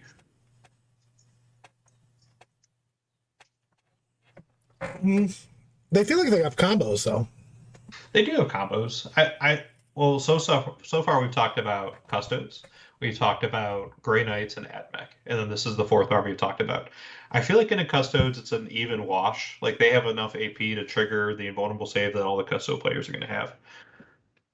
But they just have more bodies and are able to control objectives better. And more speed with, well, assuming it's not pure Sisters of Silence. Pure Sisters of Silence, baby. That's the army I'm talking about. Uh-oh, look at this. We're going to sneak out of water, too. Oh, man. They're B tier unless they're dirt cheap. That's kind of what I'm thinking a little bit. Yeah, I think they're B tier. Like, if it skews to heavy monsters, heavy vehicles, they're going to have trouble with that. But they just play the objective mission so well. Like, they're deceptively durable. You're going to have bodies everywhere. Like, yeah, I think you're going to have... And they have power armor, unlike Admech. I do think you're going to see a shit ton of small vehicles everywhere, too. Like, I would take... I mean, we don't own enough emulators to do it, but just a whole bunch of emulators scouting and doing all sorts of shenanigans. Yeah, you can do really a big alpha strike with your shooting because the full rerolls to wound. You know what I mean? That's big. That's just the one unit. Oh, well, I guess the emulator gives it to the unit that gets out. I don't think their melee is very good. Kara goes, they're going to fight last versus any smart Custodes player. 100% agree on that. But I think that most of the stuff I saw says that I would rather shoot from close fire with my Sisters than anything else. I mean, they have a fight on death stratagem that's not locked to Repentia. So, like, if you're charging the Sacristants, that means, all right, well, you killed half my Sacristants. Well, they fight on death. I think you're going to do triple Sacristants with triple characters, and then you're going to take Celestine with a unit of Zeph, or a unit, or a unit of she can join Seraphim too, can she not? Yeah. I might do that just because she can fire and fade. You know what I mean? So you can position her better. And then I'll probably take if Paragons are cheap, I'll take Paragons with more Vival, and then the rest of the army is just going to be girls jammed in emulators. Mm-hmm. It seems good. Like, you have the add 1 to the wound roll with Holy Rage, so that would help out, Zephyrim. You have the ability to revive models that aren't Celestine. Yeah, and I mean... You have fight on death, you have shooting after being shot at. And I'll take a couple Castigators, you know what I mean? So, I mean, the army seems legit. Like I said, I don't think it's S tier. I don't think it's A tier. I think it's B+. It could be higher depending on the points and just how much stuff you get. Yeah. Let's talk about Guard, my most hated army. Let's talk about Inquisitors. Inquisitors are way more fun than Guard. Bro, we're talking about guard. Ugh. Enhance! If we're talking about guard, I feel like I need to go get a bottle of wine. I still have 2 more tacos I want to eat, guys. So, like, you need to talk about guard a little bit because at some point in time, I'm shoving 1 more taco on my face Just do it. before this stream is ended. We need you to do an intermission screen just so you can have like 3 minutes to eat your taco. Taco Tuesday on It's Wednesday. Reinforcements is Bonkers Town. 2 CP, get a unit back. I don't know why it says get a unit back. It should say get a unit of Sentinels back. If you're bringing anything back besides Sentinels, you're doing it wrong. I mean, it depends, but yeah, It doesn't depend. Doesn't matter what your name is. depends. It depends on which Sentinel. You're doing it with servitors. Let's be real. Leaf Blower is back, probably, to be honest. Fields of Fire, buff your thing. Bombardiers. Who cares? Inspired Command you might do because you're going to want to zoom somebody up and then give them an order after they get out of the vehicle. That's legit. So, let's talk. We already saw Lord Sorlock, right? I remember it being kind of disappointing, but yeah.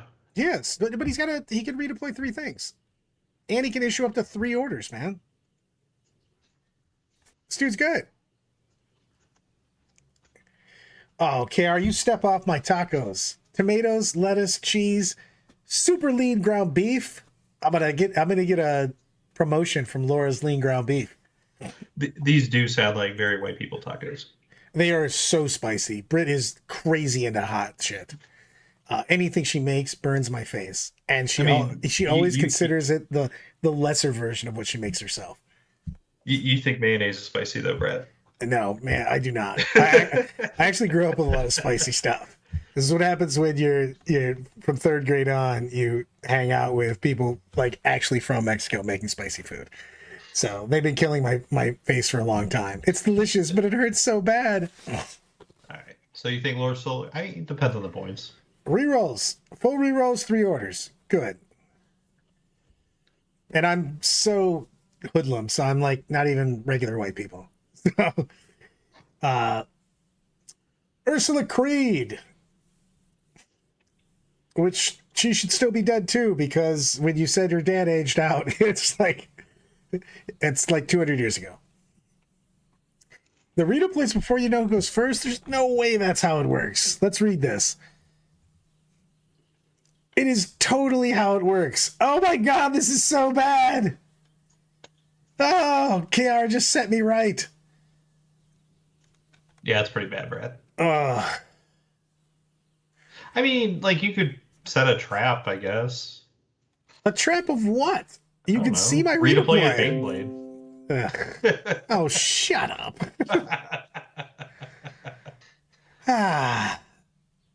Your Kree you can get a unit that's led by, they can get 2 different orders. That's pretty cool. Katie Castellan. Nick left the group chat. I think he might be done. Katie Castellan. Man, I mean, anytime you're getting anything with exploding 6s, it's fairly legit. So, you know. I guess, but these units, can they go up to 20? Like, are you getting enough shots to make it worthwhile? It's Cadian shock troops, infantry, and Castricans. Tank commander. Tank commander's legit. I mean, it's just pew-pews. Yeah, I mean, it's a Lehman Russ. And then you get to fight on death or shoot on death. Yep. For free, no stratagem. On a 2+. So, voice of command, it's good. Platoon command squad. We don't have the finial anymore. Meh. I mean, it is what it is. Half the time you took the command squad was specifically for the finial, so. Katie command squad, same as the other command squad. Next verse, same as the first. Strachan, Iron Hand Strachan, the guy that literally has the most apt name.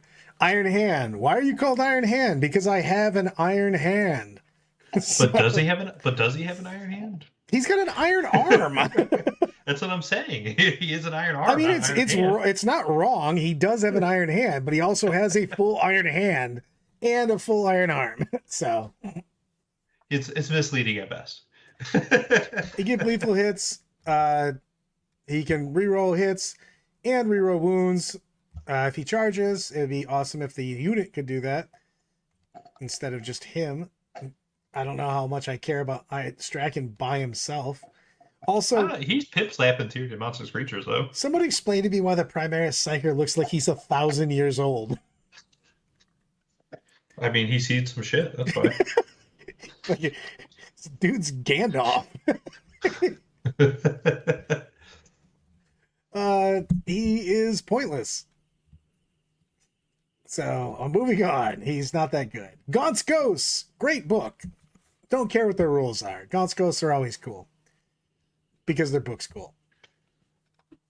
They can also just deuce out if they're not in engagement range, which is pretty sweet because you can use that. Obviously, we don't know what the objectives and stuff are, but like things like behind enemy lines, things of that nature are pretty sick. You know what I mean? When you can just leave. So these guys are decent. And they don't join other units now, right? They're just their own squad. They're just their own thing. So the regimental attaches can do some super random shit. They can do exploding sixes. They can give orders to people 1,000,000 miles away. I don't know how I feel about these guys. I mean, they just give some orders. What are your thoughts on that? I mean, sustained hits on artillery is pretty good. Like with mortars. I love the immediate comment of Rattlings look like Brad. The primary psychic gives a blob of 4++, but I thought it was against psychics. Or no, Yeah, it's against psychics. So Ogren Bodyguard. He's an Ogren Bodyguard. Sometimes this dude pisses you off because he makes a bunch of 4-ups. He's definitely taking the you're gonna 4-up invuln. I mean, if you want a bodyguard with a character, this dude's legit. Yeah, I mean. Let's talk about Nork Dead Dog. Just because I like saying that name. He's just he's a bodyguard dude. And he gives 4 Pavino pain to the guy. And he randomly does mortals if shit happens. If shit goes down and this dude charges you, he does mortal wounds. Oh, we're actually just fucking with you, Michael. Every Psyker gives 4-up invuln to their squad. That is literally the... Read the Psyker second ability. Let me go read it while you It move is. forward. It is. It's literally all Psykers do that. Almost all Psykers do that. No, he has 2 abilities, Brad. Yeah, it's 4-up. Fatal pain against psychic weapons, and the squad gets 4-up invuln. Oh, 2+. Hey, it's not bad. Yes. Stuff and things. Also, apparently I fucked up my leg because I now have a shadow on my neck. But whatever. Infantry squads. Benefits of cover. If you're on an objective marker, it makes absolutely no difference whatsoever. You have a 5-up save. You are getting killed so fast. Like, just so fast. T3 5-up save. Literally nobody cares if you have the benefits of cover. I mean, it goes to a 4-up save. That's a 50% improvement? You're bad at math. But For them, it's a 50% improvement. If they only pass on a 5 or a 6 and you make it a 4+, that is a 50% improvement. 16.7%. No, better that's on improvement. 6-sided dice. No, it's a 50% improvement. Infantry squad. They get stuff. They're infantry. They do what they do. Cadian shock troops. Sticky objectives. Love them. Take them instead of the regular infantry squads. They're so good. So are you taking 20-man squads? I am not taking 20-man squads because they only are taken in 10-man squads. Are they not? Nope, they're 20. No. I'm taking 10s. Like all day long. They're sticky. They get murdered. They still take the objective. I bring another one back in. The thing is guardsmen. Guardsmen are all about the fact that there's just more of them. Why bring big squads when you can bring small squads and bring more of them? They're going to get killed. You're trying to protect your characters and your command squads. All of the good things, some of the stuff. Death Creeps a Core. What? Core. Death Core. Are you projecting there? So much. Grim Demeanor. These guys have super sick fluff. They're just regular guys. I would probably take Katie and Shock Troops over these dudes, to be perfectly honest. Catech and Jungle Fighters. Back D3 models for the unit. True. That's what I'm saying. That's true. But they're still probably going to, you're still going to devastate so many of them. Stop pushing your MSU propaganda. 100% agreed. Jungle Fighters have Scout 6. That's legit. So, and when they make a charge move, they get Strength and AP 1, which isn't terrible, but they have shit for attacks because they have 1 per guy. I mean, these are Strikehead's bad guard. The True. 20 bodies that help Striken get into combat.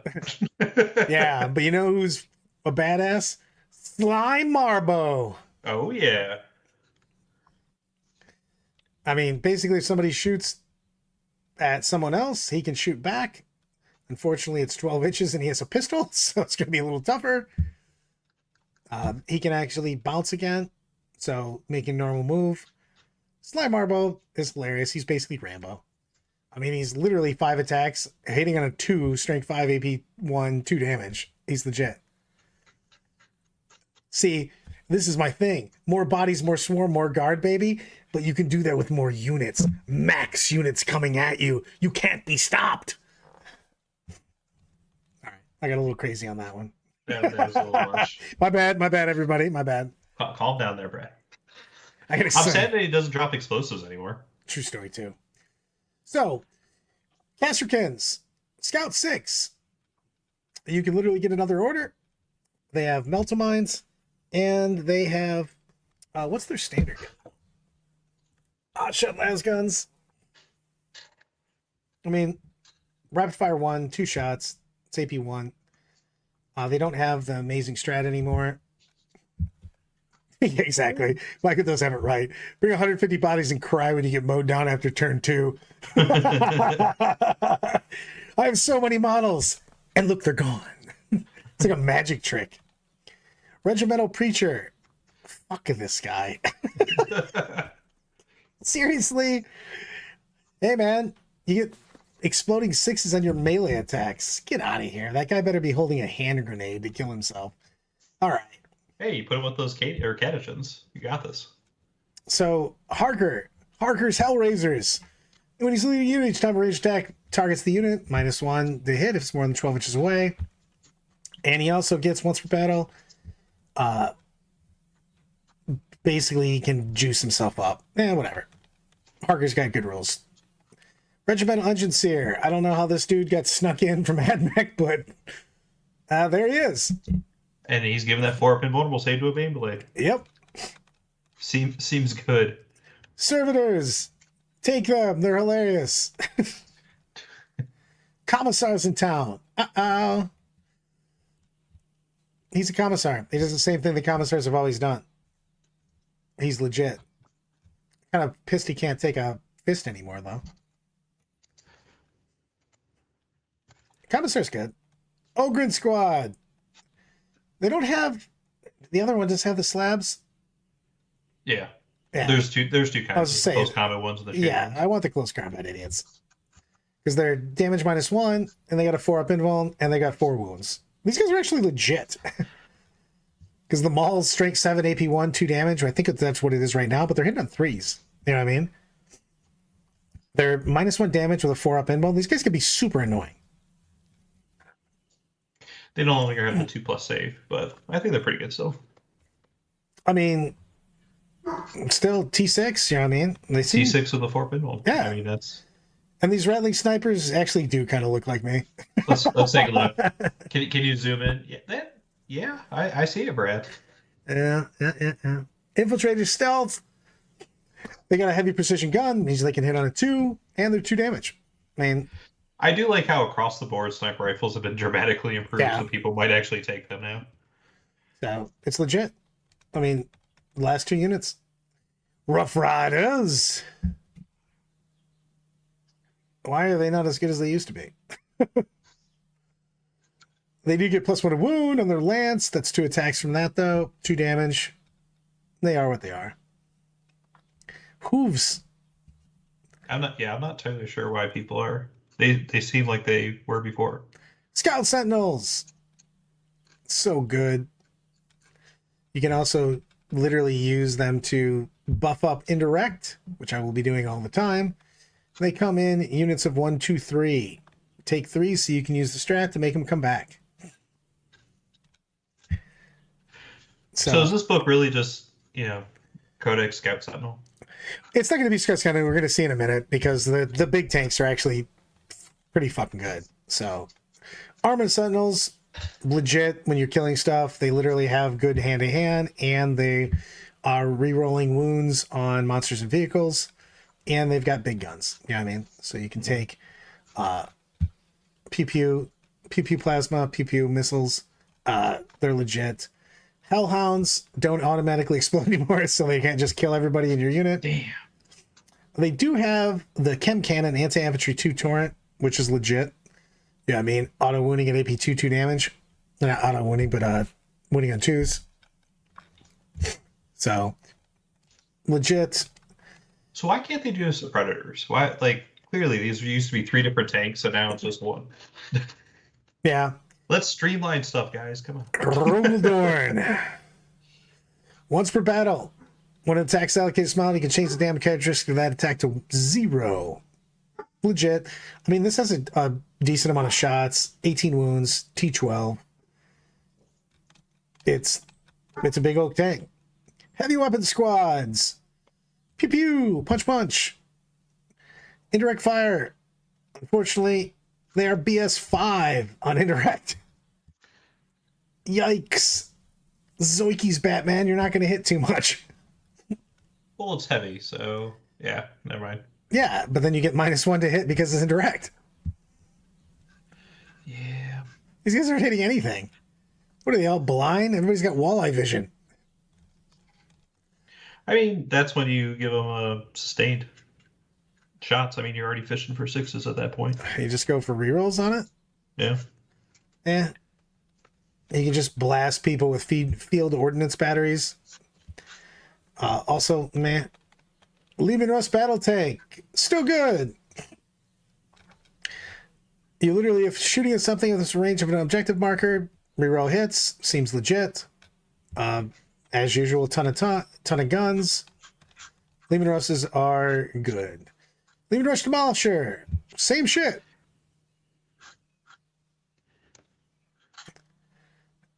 They don't suffer an engagement range, which is legit. Demolisher Cannon still wrecks people's universe. Strength 14, AP 3, D6 damage. Yeah. So, Lehman Rush Vanquisher. Basically, when you're looking to kill something big, you shoot the Vanquisher Cannon. However, it only has 1 shot. And you reroll wounds. I would rather have more volume. Sorry, Vanquisher, you're dead to me. Punisher. Literally, why do I have a million versions of Lehman Russes when I could just change the turrets on these and call them the exact same thing? Punisher Gatling Cannon. His ton of shots, same as it always has. Is that devastating wounds? Has devastating wounds against infantry. Seems good. Sorry, just not even infantry. It's against not monsters and vehicles. So Seems it totally pretty good. affects your bikes now. Damn it! This is the first thing. Take that. Oh no! Executioner, good. Executioner cannon is just a good cannon. You know what I mean? A lot of shots, good AP, good damage. Executioner that's why it's the go-to cannon of choice for everyone right now. Exterminator autocannon. I mean, it's nice because it has 8 shots at 24 inches. Can get +1 AP. Eradicate. Jesus Christ, there's so many Lehman Russes. Eradicator Nova Cannon. A piss ton of shots, doing 2 damage. Same rule as before. It doesn't. Let's go to the Basilisk. Pew pew, punch punch. Earthshaker Cannon. As usual, 240 inches because sometimes you got to shoot somebody from 3 tables down. For reasons. For reasons indeed, my man. But it also screws up your movement. This is a shit ton of shots. The Earthshaker is not something to fuck with. It's got blast, heavy, so it's +1. It starts at BS4, so basically +1 -1. You're back to 4s. And it's strength 8 AP2, 2 damage with 3 plus D6 shots. That's just a lot of shots, man. True, they gave each one of the Russ a little bit something different. Hydra. The only reason I like the Hydra is because it's meant to shoot down flyers. Now, you're probably never going to shoot a flyer, but it shoots anything with the fly keyword. So apparently if you're Eldar, you're sad because it hits you on a 2. Or sorry, wounds you on a 2, and it's twin link just in case with 3 damage. Seems pretty good. Yeah, this is legit, depending on the points, of course. Take your shot. Mana Core Battery. 120 inches. Weak sauce. It's not 240. You're never going to get ranged at anybody with only 120-inch range. Yes, it is so broken. GSC are going to get Pound Town because of a blast roll. Ooh, that's so many shots. Yeah, it's the fact that you need the Scout Sentinels, buffing them up is a huge deal. And you're regenning those all the time, too, so you're always getting that buff. It's a huge deal on that. D6 +1, strength 10. I mean, their indirect just seems nuts. Their indirect is so much better than everything else in their army, to be perfectly honest with you. Now, the big one for me was the Wyvern. Wyvern has 2d6 shots. It's heavy, so it's basically +1 -1 because of staying still. It's blast, ignores cover, and twin linked on the weapon. So seems good. That's legit. You know what I mean? Death Strike Missile doing Death Strike Missile-y stuff. No one's taking that ever. No. So, Chimera, good firing deck. Does it have firing deck? It does, but it used to have firing. You used to shoot like 10 guys out of this. I think it was 5, but how many is it now? 2. Like it That's so it sad. literally That makes me has sad. it has firing ports everywhere on it. I don't understand why this isn't can't shoot everywhere. So, Torox, no firing deck, which is cool because it's supposed to not have one. It's the dude on the top. Decent amount of shots. Valkyrie has a transport capacity, yes. Yes. I think the thing with the Torox, Brad, is that it can you can disembark after advancing with this unit.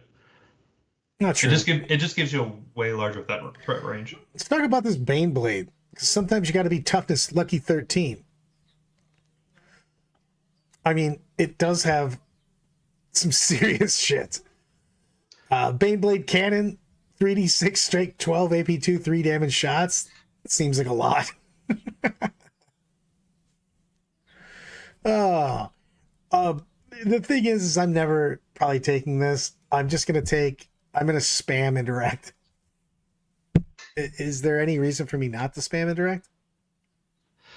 I mean, the Beyblade is going to have such a hard time shooting, and the reason why that is because the way the terrain is described now. So you have to be wholly within a piece of terrain in order to shoot out of it.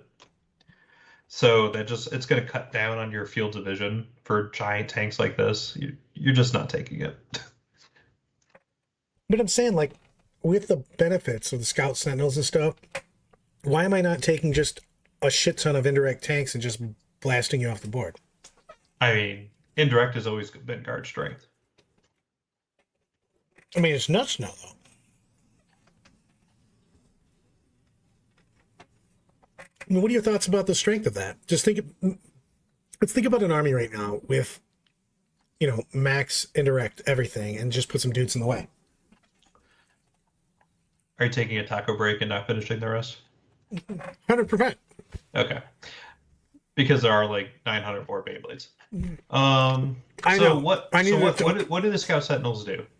Is that one of the strats they have? It's one of the just their ability. All right, let me jump to that page.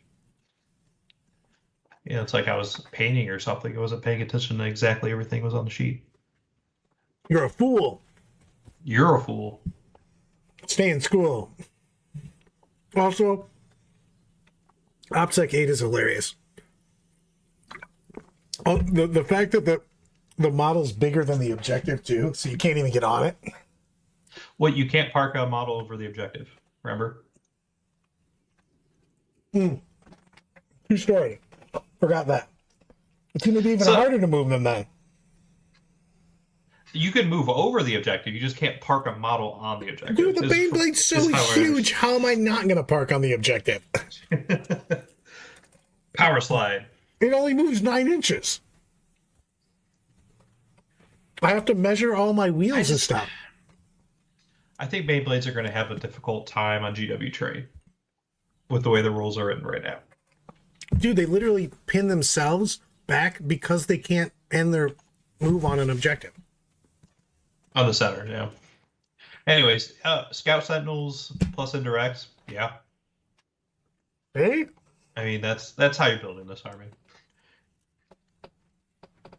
And you have minimum troop squads to just go take stuff. Yeah. You know what? I'm moving down to Baneblade number 2. Otherwise known as the Bane Hammer.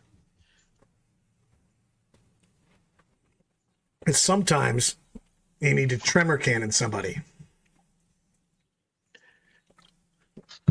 And that is good.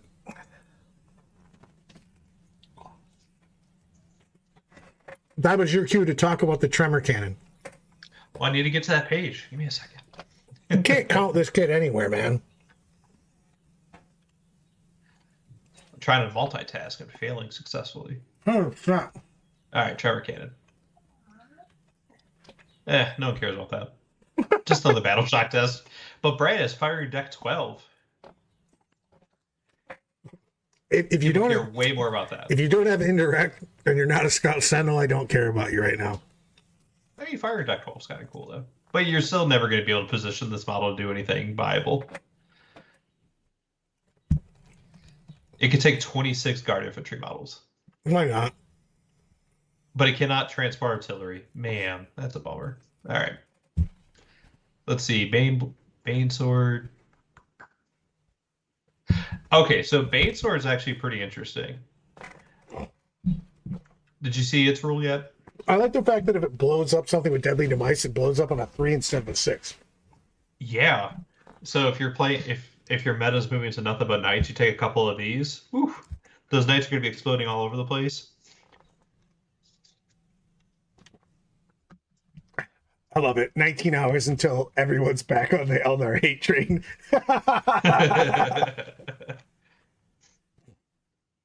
Oh, man, it's... I mean... Is it a hate train or assault train? Whatever. Give me a reason that I give a shit about like big things like Bane Swords, Bane Blades, and stuff like that, and don't want to just take Lehman Russ and Max Indirect. I got nothing. Realistically, all these big guys are just they're skewing the meta a little bit, but I don't. You're gonna have a very hard time shooting. Like if I saw 3 of these across from me and I'm playing a bike army, they're never getting shots off. The problem isn't just the fact that you can normally move block them. The problem is that they move block themselves because they can't end up on the middle of the objective. They can't end up on the middle objective. If they're partially touching terrain and not wholly within, they cannot shoot out. Like they're not doing anything. I just think they're gonna have so many problems moving. It's just all of them have decent guns, but I just feel like they're never gonna get anybody. Because they're hilarious. I'll give you that, John.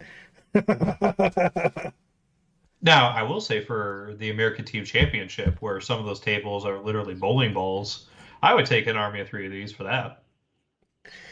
I mean, I want to hit somebody with a volcano cannon just so I can tell them that it's 12 damage per. Or see, John's got it. Just take these to Adepticon. You'll be all right. Yeah, God. KR has a good thing on that too. They're cool. That's why. You're not wrong. It is a giant, ridiculous tank. Exactly. He goes, I played against 3 at Rocky Top, but put all my terrain 4 inches apart, told him he can't enter my side of the table. I mean, he might actually close himself off because he can't enter the turret. Also, why does it matter if you land on top of an objective? I think that's so stupid. Yes. But so these are 100% dependent on the tournament's terrain setup, because there's certain tournaments that have garbage terrain, especially in the United States, where there's hardly any line of sight blocking pieces, and these will be fantastic. If it's any respectable terrain that actually has terrain where you can hide behind, which is 100% needed in this game, they're pointless. You love Jared's. It's probably the only way to get cover in Adepticon. Yeah, Shadow Swords eat knights. Like, Stormlord is actually, this one's trash fire. I thought that earlier. I actually made a note of that I thought the Stormlord was trash fire. The Vulcan Mega Boulder is kind of awesome, to be honest with you, but you've got so many other things that are killing infantry that I just don't give a shit. Also, I didn't even realize there was this many giant tanks.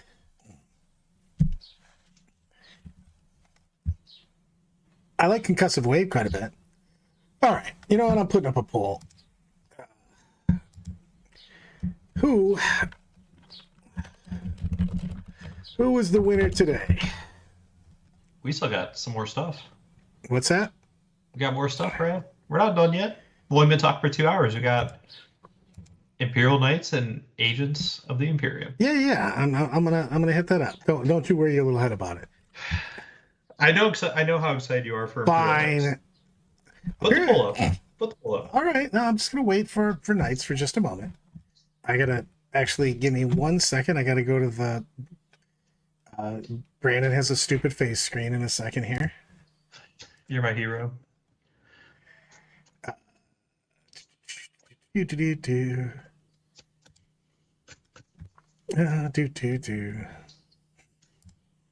Now, let me switch over to the two of us. Just the two of us. I guess I should put you in here also. Because I do have to get a... Oh, I have to get a... Well, for one, I have to fix this. Whoopsie. There we go. But I'm pretty sure I just accidentally deleted the Knights as we continued on, so I have to re-download them. I'm proud of you. Whoops. Sometimes... This is what the masses expect, Brad. So I may or may not have accidentally deleted the Knights. So I have to put them back up. I'm proud of you. You know what? Sometimes love's just not enough, Brandon. Love's just not enough. So let me do that and download. I don't even think I did download Imperial Agents, to be perfectly honest with you. I mean, it's some fluffy stuff. I mean, I don't think any of them are... There's one good Inquisitor, and that Inquisitor is you can attach it to battle line and you can't target a unit that's outside 18 inches. Which is pretty strong. I mean, it depends. But outside of him, I don't see you taking any of the Inquisitors. Pretend that I didn't do any of the things that I just did and go to Knights. All right, let's do this. Here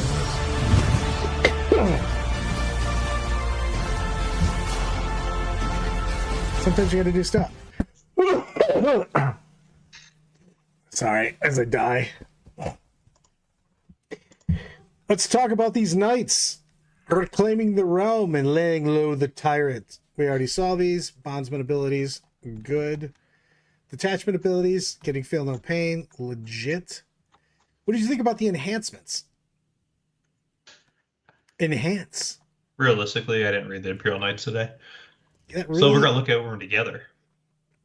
You know what? This upsets me that I literally poured over these like mad, and you didn't look at them at all. You know what? Yeah. We're moving past enhancements just for you. I appreciate it. Rotate Iron Shields, same as it was before. Squires, like it a bit. Their strengths are legit, man. Valiant Last Stand, also legit. Let's go into them. Helverins, boss mode. They're literally boss mode. They have the boss and the mode. They have the Anti-Fly 2+. Seems pretty good against Eldar. Oh yeah.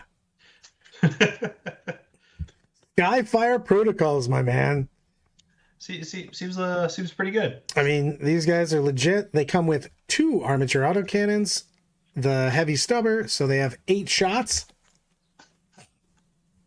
And they're wounding fly things on a 2. Seems legit. So these guys are sweet. Again, OC 8. That is the big deal, man. And these guys can actually fit on an objective. Indeed they can. Also, the Warglaives moving 12, sustain hits, exploding 6s. When they make a charge, they have the sweep attack. That is 8 attacks. They're decent. The Thermal Spear, still legit. +4 when it's within half range. So, strong. Knight Paladin, still pretty legit on this. Lethal hits and lance. When he puts his bondsman on people, which is a big deal because that's that +1 to wound in the lance when you charge, and lethal hits, auto 6s on that. Yeah, they have 2 guns. It's 8 shots. So legit on this. Again, the sweep attacks. The big thing on the Paladin sweep attacks is it's 12 attacks, strength 9, AP 3, and 2 damage. That is nasty. So I like this quite a bit. Plus he comes with the rapid fire battle cannon, which almost always is going to be in rapid fire range because rapid fire range is 36 inches. So 2d6 plus 6, strength 10, AP 1, 3 damage shots. I mean, you put him in the center of the table. He has rapid fire to everywhere on the table. Yes. I mean, he's always going to be a rapid fire range. Yeah. I mean, he's super strong. The Reaper Chainsword is what he comes with. This dude's badass. Knight Aaron, I like him a lot. You can basically give everything that he has. He rerolls advances, and he gives ranged weapons the assault ability. So basically, you can have people running up and just having all their weapons be assault. Extends that range that you can get to people. You can look around corners and shit. Also, the fact that he's range attack against the closest eligible target, +1 to hit. I mean, it's legit. Seems solid. Again, another dude that has a sweep attack that has multi-damage. The Reaper Chainsword's multi-damage is just really, really good. Super strong on that. His Thermal Cannon, 2d3 shots, Melta 6. And it also has the blast keyword. So it's getting extra shots when it's shooting at things that are 5 or more. So straight 12, AP 4 if you're within 12 inches. That's D6 plus 6 on the damage. That is not fucking around. So he's also legit. Knight Gallant, the punchy knight. He just decided that he's pissed. 18 on his sweep attack. Strength 9 AP, and he's hitting on deuces. The Reaper Chainsword's just sick, man. Woo! Do you own a knight army, Brad? What's that? Do you own a knight army? No, but Snakes has every knight in the universe. So I have all of the access to it.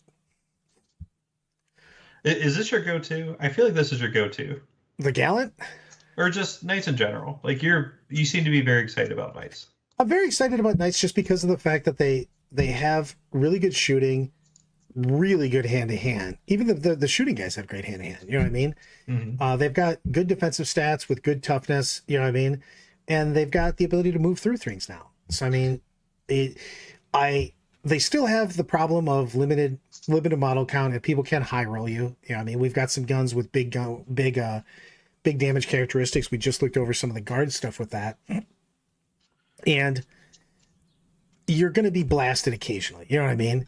Mm-hmm. But I think that it's a nice army to play. It's fast to play, and it's got some plays. It looks fun. How about that? You know what I mean? I don't know how I feel. I don't think it's going to win tournaments regularly, but it does look fun. The problem is it's too spiky. It's anytime you run a very elite army, especially when you got individual models that cost a shit ton. Yeah, I mean, this could be just one-shotted by some of the things in the game. Mm. Who is this Snakes, and how do you have such power over him? So Brad doesn't do any hobby stuff. So Brad, one of Brad's good friends, how long have you known Jason for? 30 some years. Yeah, so he's known him for 30 years. Anytime Brad wins prize support, he just gives it to Jason. Also true. I've been doing that for 30 some years. So. Since the beginning of 40K, Brad has been giving his prize support to Jason. So he has all this stuff. Like his entire basement is just filled with 40K models that he he pays for his own personal collection and Brad's collection, or uses it for his commission painting services. Also true. All of these things are yes. So, I do like the Night Warden's ability of thin the ranks. Anytime you make a range attack that targets a monster or vehicle, the attack has devastating wounds. It comes with an Avenger Gatling Cannon, which is 18 shots. I mean, Seems pretty good. They just have good stats on these, man. So, I like them kind of what? The Crusader is the only guy that doesn't come with hand-to-hand.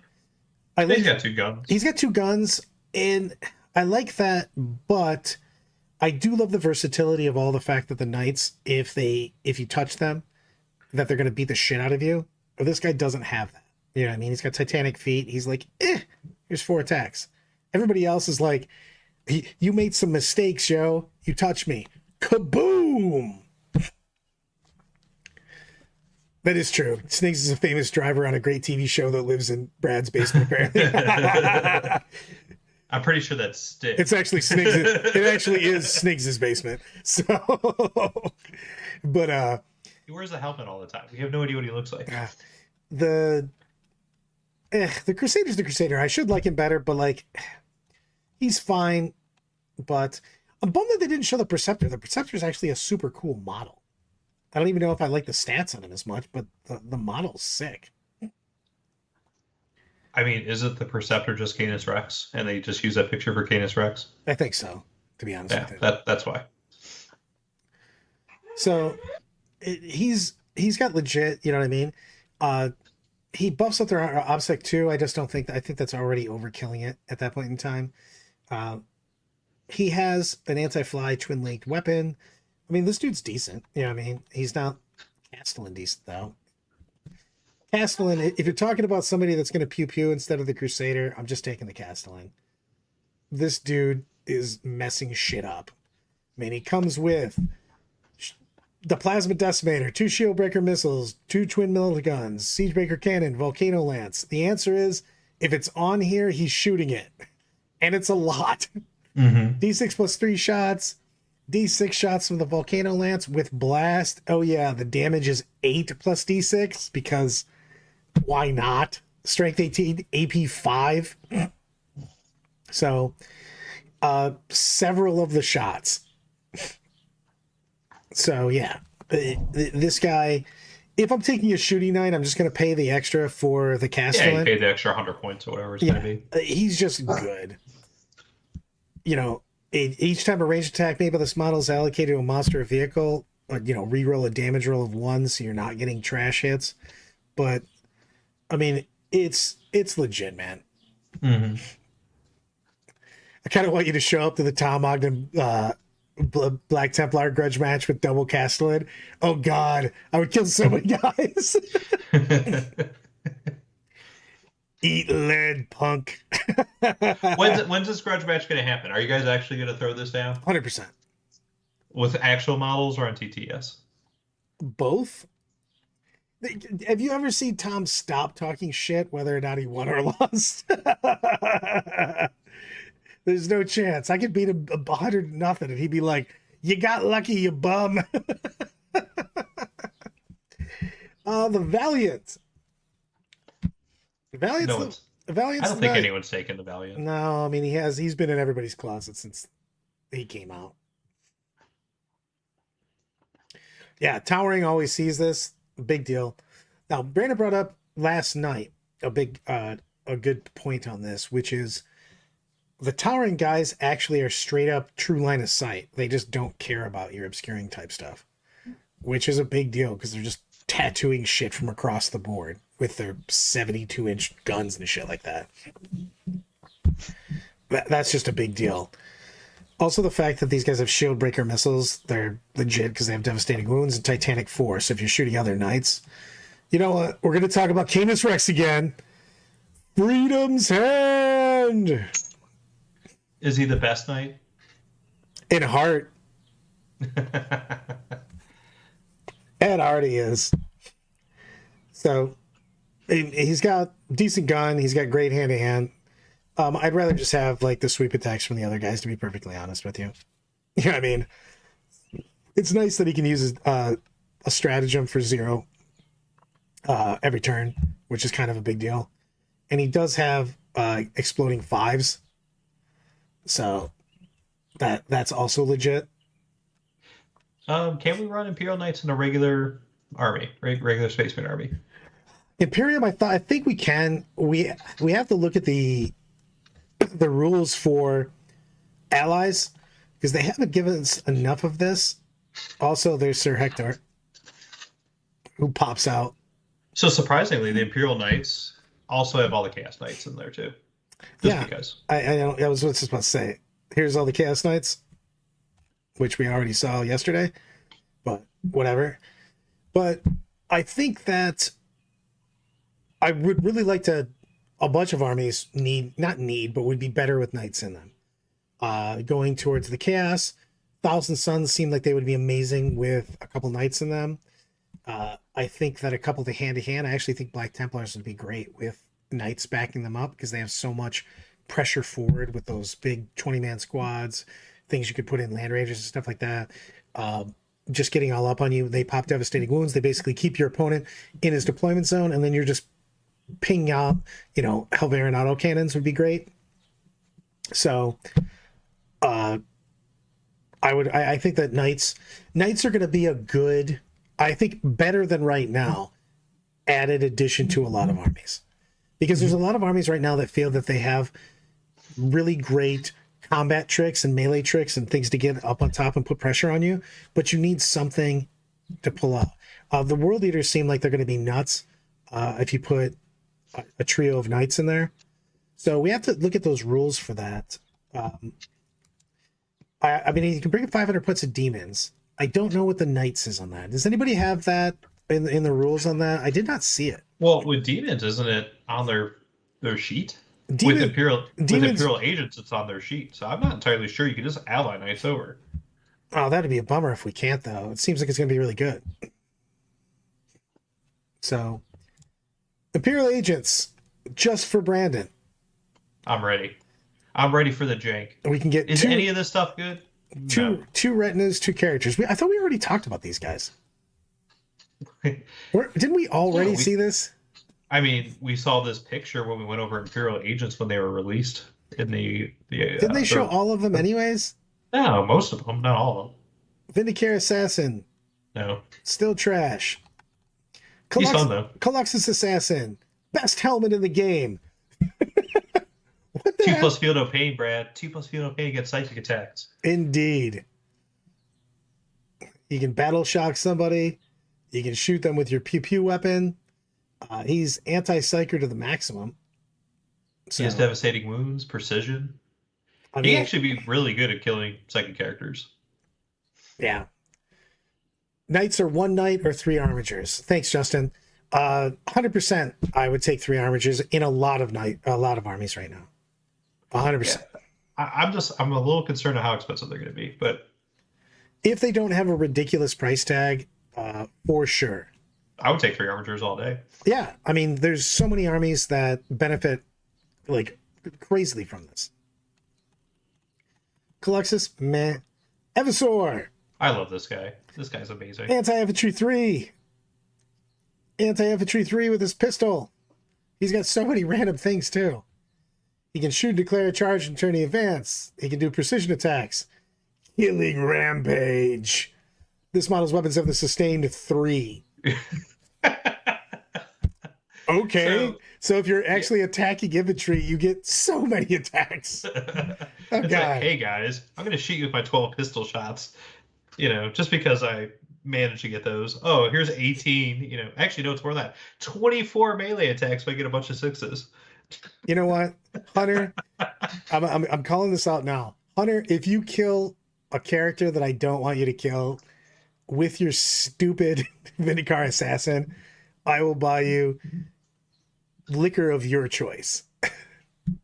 So that is out there. The bet is out there on that one. 100%. A ton of armies will love 3 armigers or a big boy knight. It seems like such a good backing in a lot of these armies right now. I actually like the Adeptus Assassin, Brandon. I agree. I'm very bummed that he's an epic hero, so you can only have one of him. But I love him. I would take him. If he's 80 points, just to have a little bit of character and fluff in your army. He also scout 9, so he's going to get to places. Mm-hmm. Lone operator, you know, and he can hide with your other scouting units. Calidus, bring back the word in your ear. Calidus is not good. He's super not good. I mean, it's a she. You're being judgmental. I don't see gender. Rogue Trader Entourage. These guys are literally only sold so that you can try to win the Golden Demon Best Retinue. Because they look super cool, and they are... Who cares? But look at the warrant of the trade. So you could select D3 Imperium battle line units, and you could redeploy them. Yeah, it depends. You know what? Know what's going to matter? Points. There you go. Availability. I don't think I've ever seen this squad available in a store. We're getting super chats. We have where they are going to be enabled. It takes a week or two for YouTube to okay it, basically. Yeah, gotta authorize that. So it's on the way. I'm really hopeful that we get them because we're doing a streaming weekend, and it'd be really bummer when we're... Oh, 100%. No, Matt's talking about the Calidus. Is Brad old enough to remember when the Calidus literally took the place of an enemy model and killed it before the game? Yes. Also, when the Caluxus used to have word in your ear and you could move one enemy unit 6 inches anywhere you wanted them. Off the table. So, and again, it's redeploy before you know who goes first. So, no. I don't think it's that bad of an ability, right? I know, but like, it's not great. If I'm redeploying when I don't know whether I'm going first or second, all that's saying is I deployed shitty and I'm trying to fix it. Like, and sometimes that happens, just Brad. Don't deploy bad. How about that? Yes, because you've never been drunk and you've never deployed bad in your entire life. I deserve to deploy bad if I'm drunk. I should be punished for that. I know what happened. I don't think it's that bad. It's not terrible. It's just not... I mean, if this is like 25 points to help you fix a mistake, fine. Not that big of a deal. Voidsman at Arms, if you need something to score points, because they're going to be cheap as shit. You know what I mean? It's just 5 dudes. And you can take a dog. You're always taking the dog. I mean, I'm 1,000% taking the dog. That's if I'm taking one of these, I'm 1,000,000% taking that dog. I also just want to say that I'm very sad that there are like 5 dog entries in this book, and you can't just take a unit of just dogs. Roof, roof, roof. I want to have nothing but good boys, and I want to put those in my Imperial list. Nothing but good boys. You know what? These Navy Breachers, I mean, they're like a kill team unit. These are all kill team units. Yeah, you're not wrong.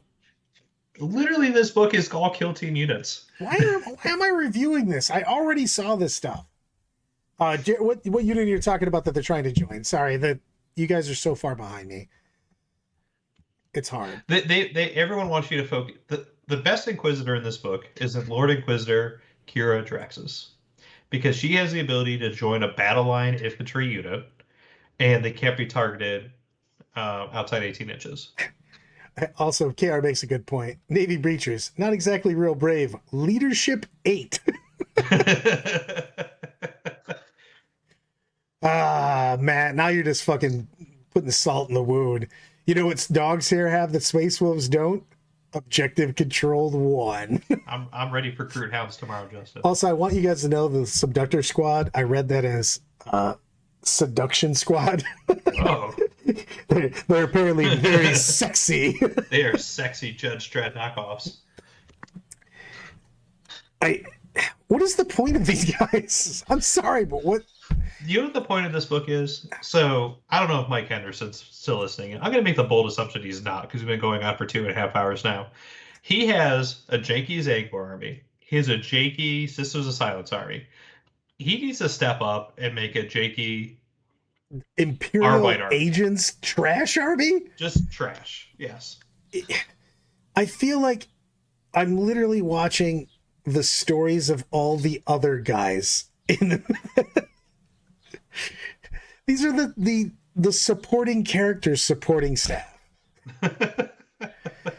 I'm not going through any more of these. These are fucking terrible. You gotta look at the Inquisitors. The Inquisitors are the only thing worth looking at. Do I have to look at any more of these shitty policeman squads? No, but they're funny.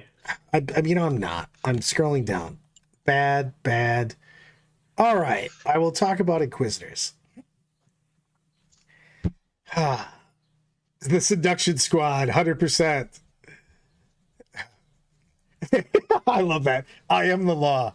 Seductively. I am. Oh, Jesus. I like that we literally lost half the people that were reviewing them as soon as we went to this. So, Kira Draxus. I want to point out the fact that I read all of these sheets pretty in depth, except for this one, because I thought this was going to be as trash as it is. So I didn't bother.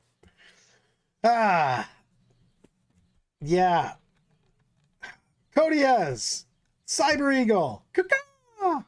So Draxus is kind of nice though. Tell It's me. a budget Phobos librarian that anyone could take. True.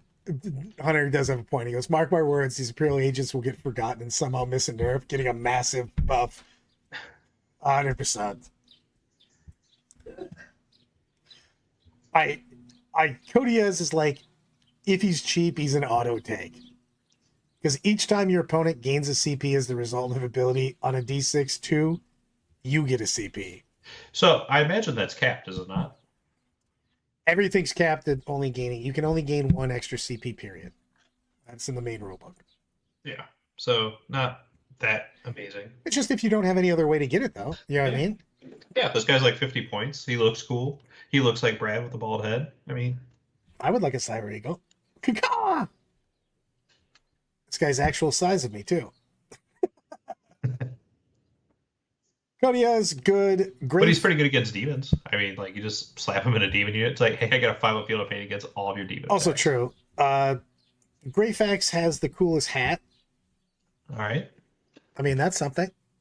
Cooler than the Cluxus Assassin. The Cluxus Assassin has a comically good hat. Greyfax has a cool, smooth operator hat.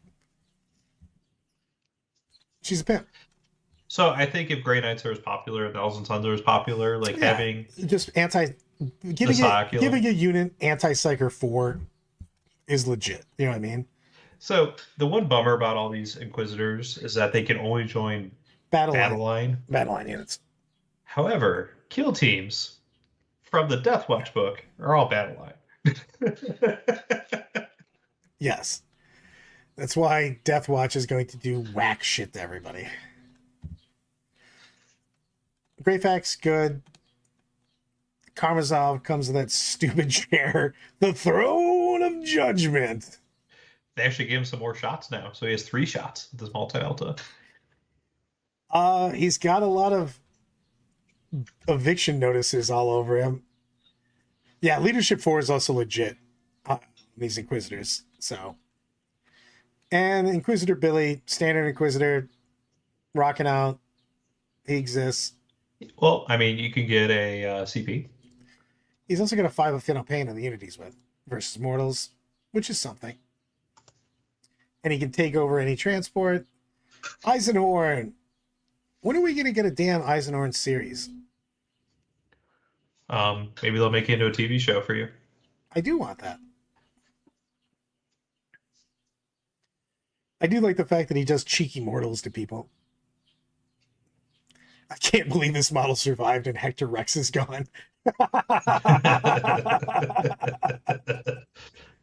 Oh, shit. Oh, man. Do I have anybody else? I have just... Inquisitorial Henchman. You know what? I'm not even going there. We're just staying with Eisenhorn. You made me look at this stupid book.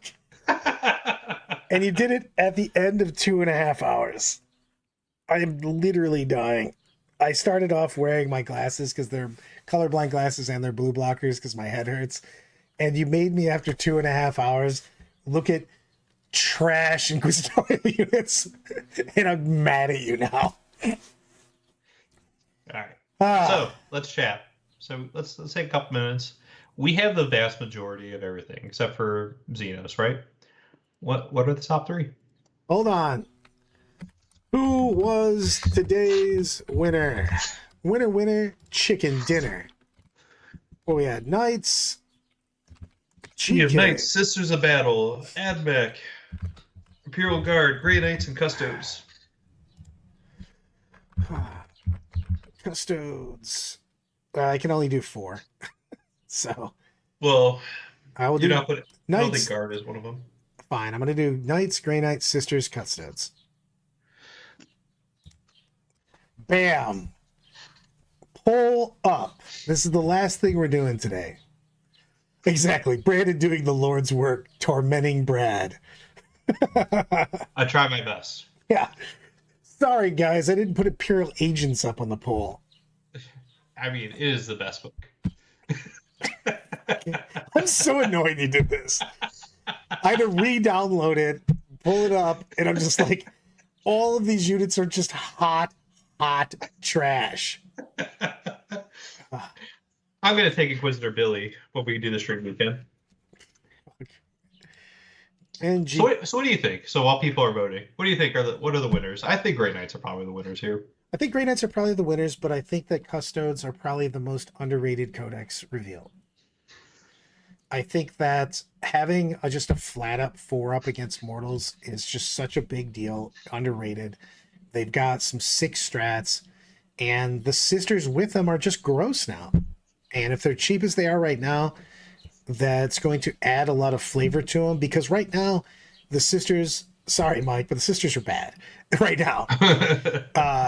They're not bad coming up, and if they're still cheap, it gives them bodies that the Custodes needed. So I think it's a big deal. Exactly. Where are the Jokeros? Actually, I'm going to swap my camera so we can look at my face while we close out. So, I mean, I'll take you into the 2-man if you want. It can just be you and I in a romantic two-man split. Ooh, seductive. I am the law. Right there. Oh no, I screwed that up. We're going back to the other one. Killing these falls. We'll go on the Brown Eye Terror. You and I, brown eyed terror. So, Yeah, I didn't. if we're looking at playability and what's the most common and what we're most likely to see, it's gonna be Grey Knights. Grey Knights. Now I didn't have room because I only had 4 choices. I think that Admech. You know what? I think that Imperial Guard indirect is going to be fucking gross, man. So I don't know. And I think the Admech's horribly underrated too. All right, heavy artillery fire is going to be just a big thing. I mean, Admech right now is one of the most expensive armies to put on the table, and they're making it so you have nothing but infantry. So, But that robot mash build is kind of interesting and exciting to play around with. my God, we were on stream for so long. All right, I have to You know, call. tomorrow's gonna be worse, right? I will literally stab you. I'm actually proud of us. We got it done in 2.5 hours. That's not bad at all. So here's the deal. Tomorrow we're gonna do noon again. Friday, if we get points, I'm actually gonna go super early, everyone. So look for us, because I have a shit ton of coaching to do on Friday because I pushed a lot of things so that people got their data sheets. But What time early? like 10 or we got a lot of stuff to. If we get points, we're gonna have to talk. I want to talk army lists and shit. You know what I mean? Why do we? Okay. I You have coaching all day like Friday, all right? day Friday. Why don't we do something Sunday? I just want to be ahead of it. I mean, like I can do both, to be honest with you. We'll do an early one on that, and then we'll just. You can do your fireside chat. You know, I can pull up an actual fireplace well, for us to look at. we can do both. Yeah, you want to do both? I'm down with that too. So, true, breachers are still infantry, so they can crumble the anti-infantry. Good point. I was going to ACO, but I decided to die, and I'm now not going to ACO. I'm not going to ACO because there's no way for me to get there in a reasonable amount of time. Yeah. But Hunter's got a good point on that, and we were talking about this. There's a couple auto takes. Anything that can't be targeted within 12, sniper scouts, shrouding, things of that nature. Yep. For me, feel like they're just auto takes because it makes it so that armies that are trying to spam all ranged attacks and shit like that just can't get to your home base objectives. You know what I mean? I mean, Be'lakor just wrecks Guard Because single-handedly. because he literally has 6 inches around him, which you're going to put 100% of your units are just going to pinwheel into Be'lakor and just go, no. And then if you move up to engage, you're getting charged by, 3 units of Slaanesh Cavalry, which are auto-charging you at that point.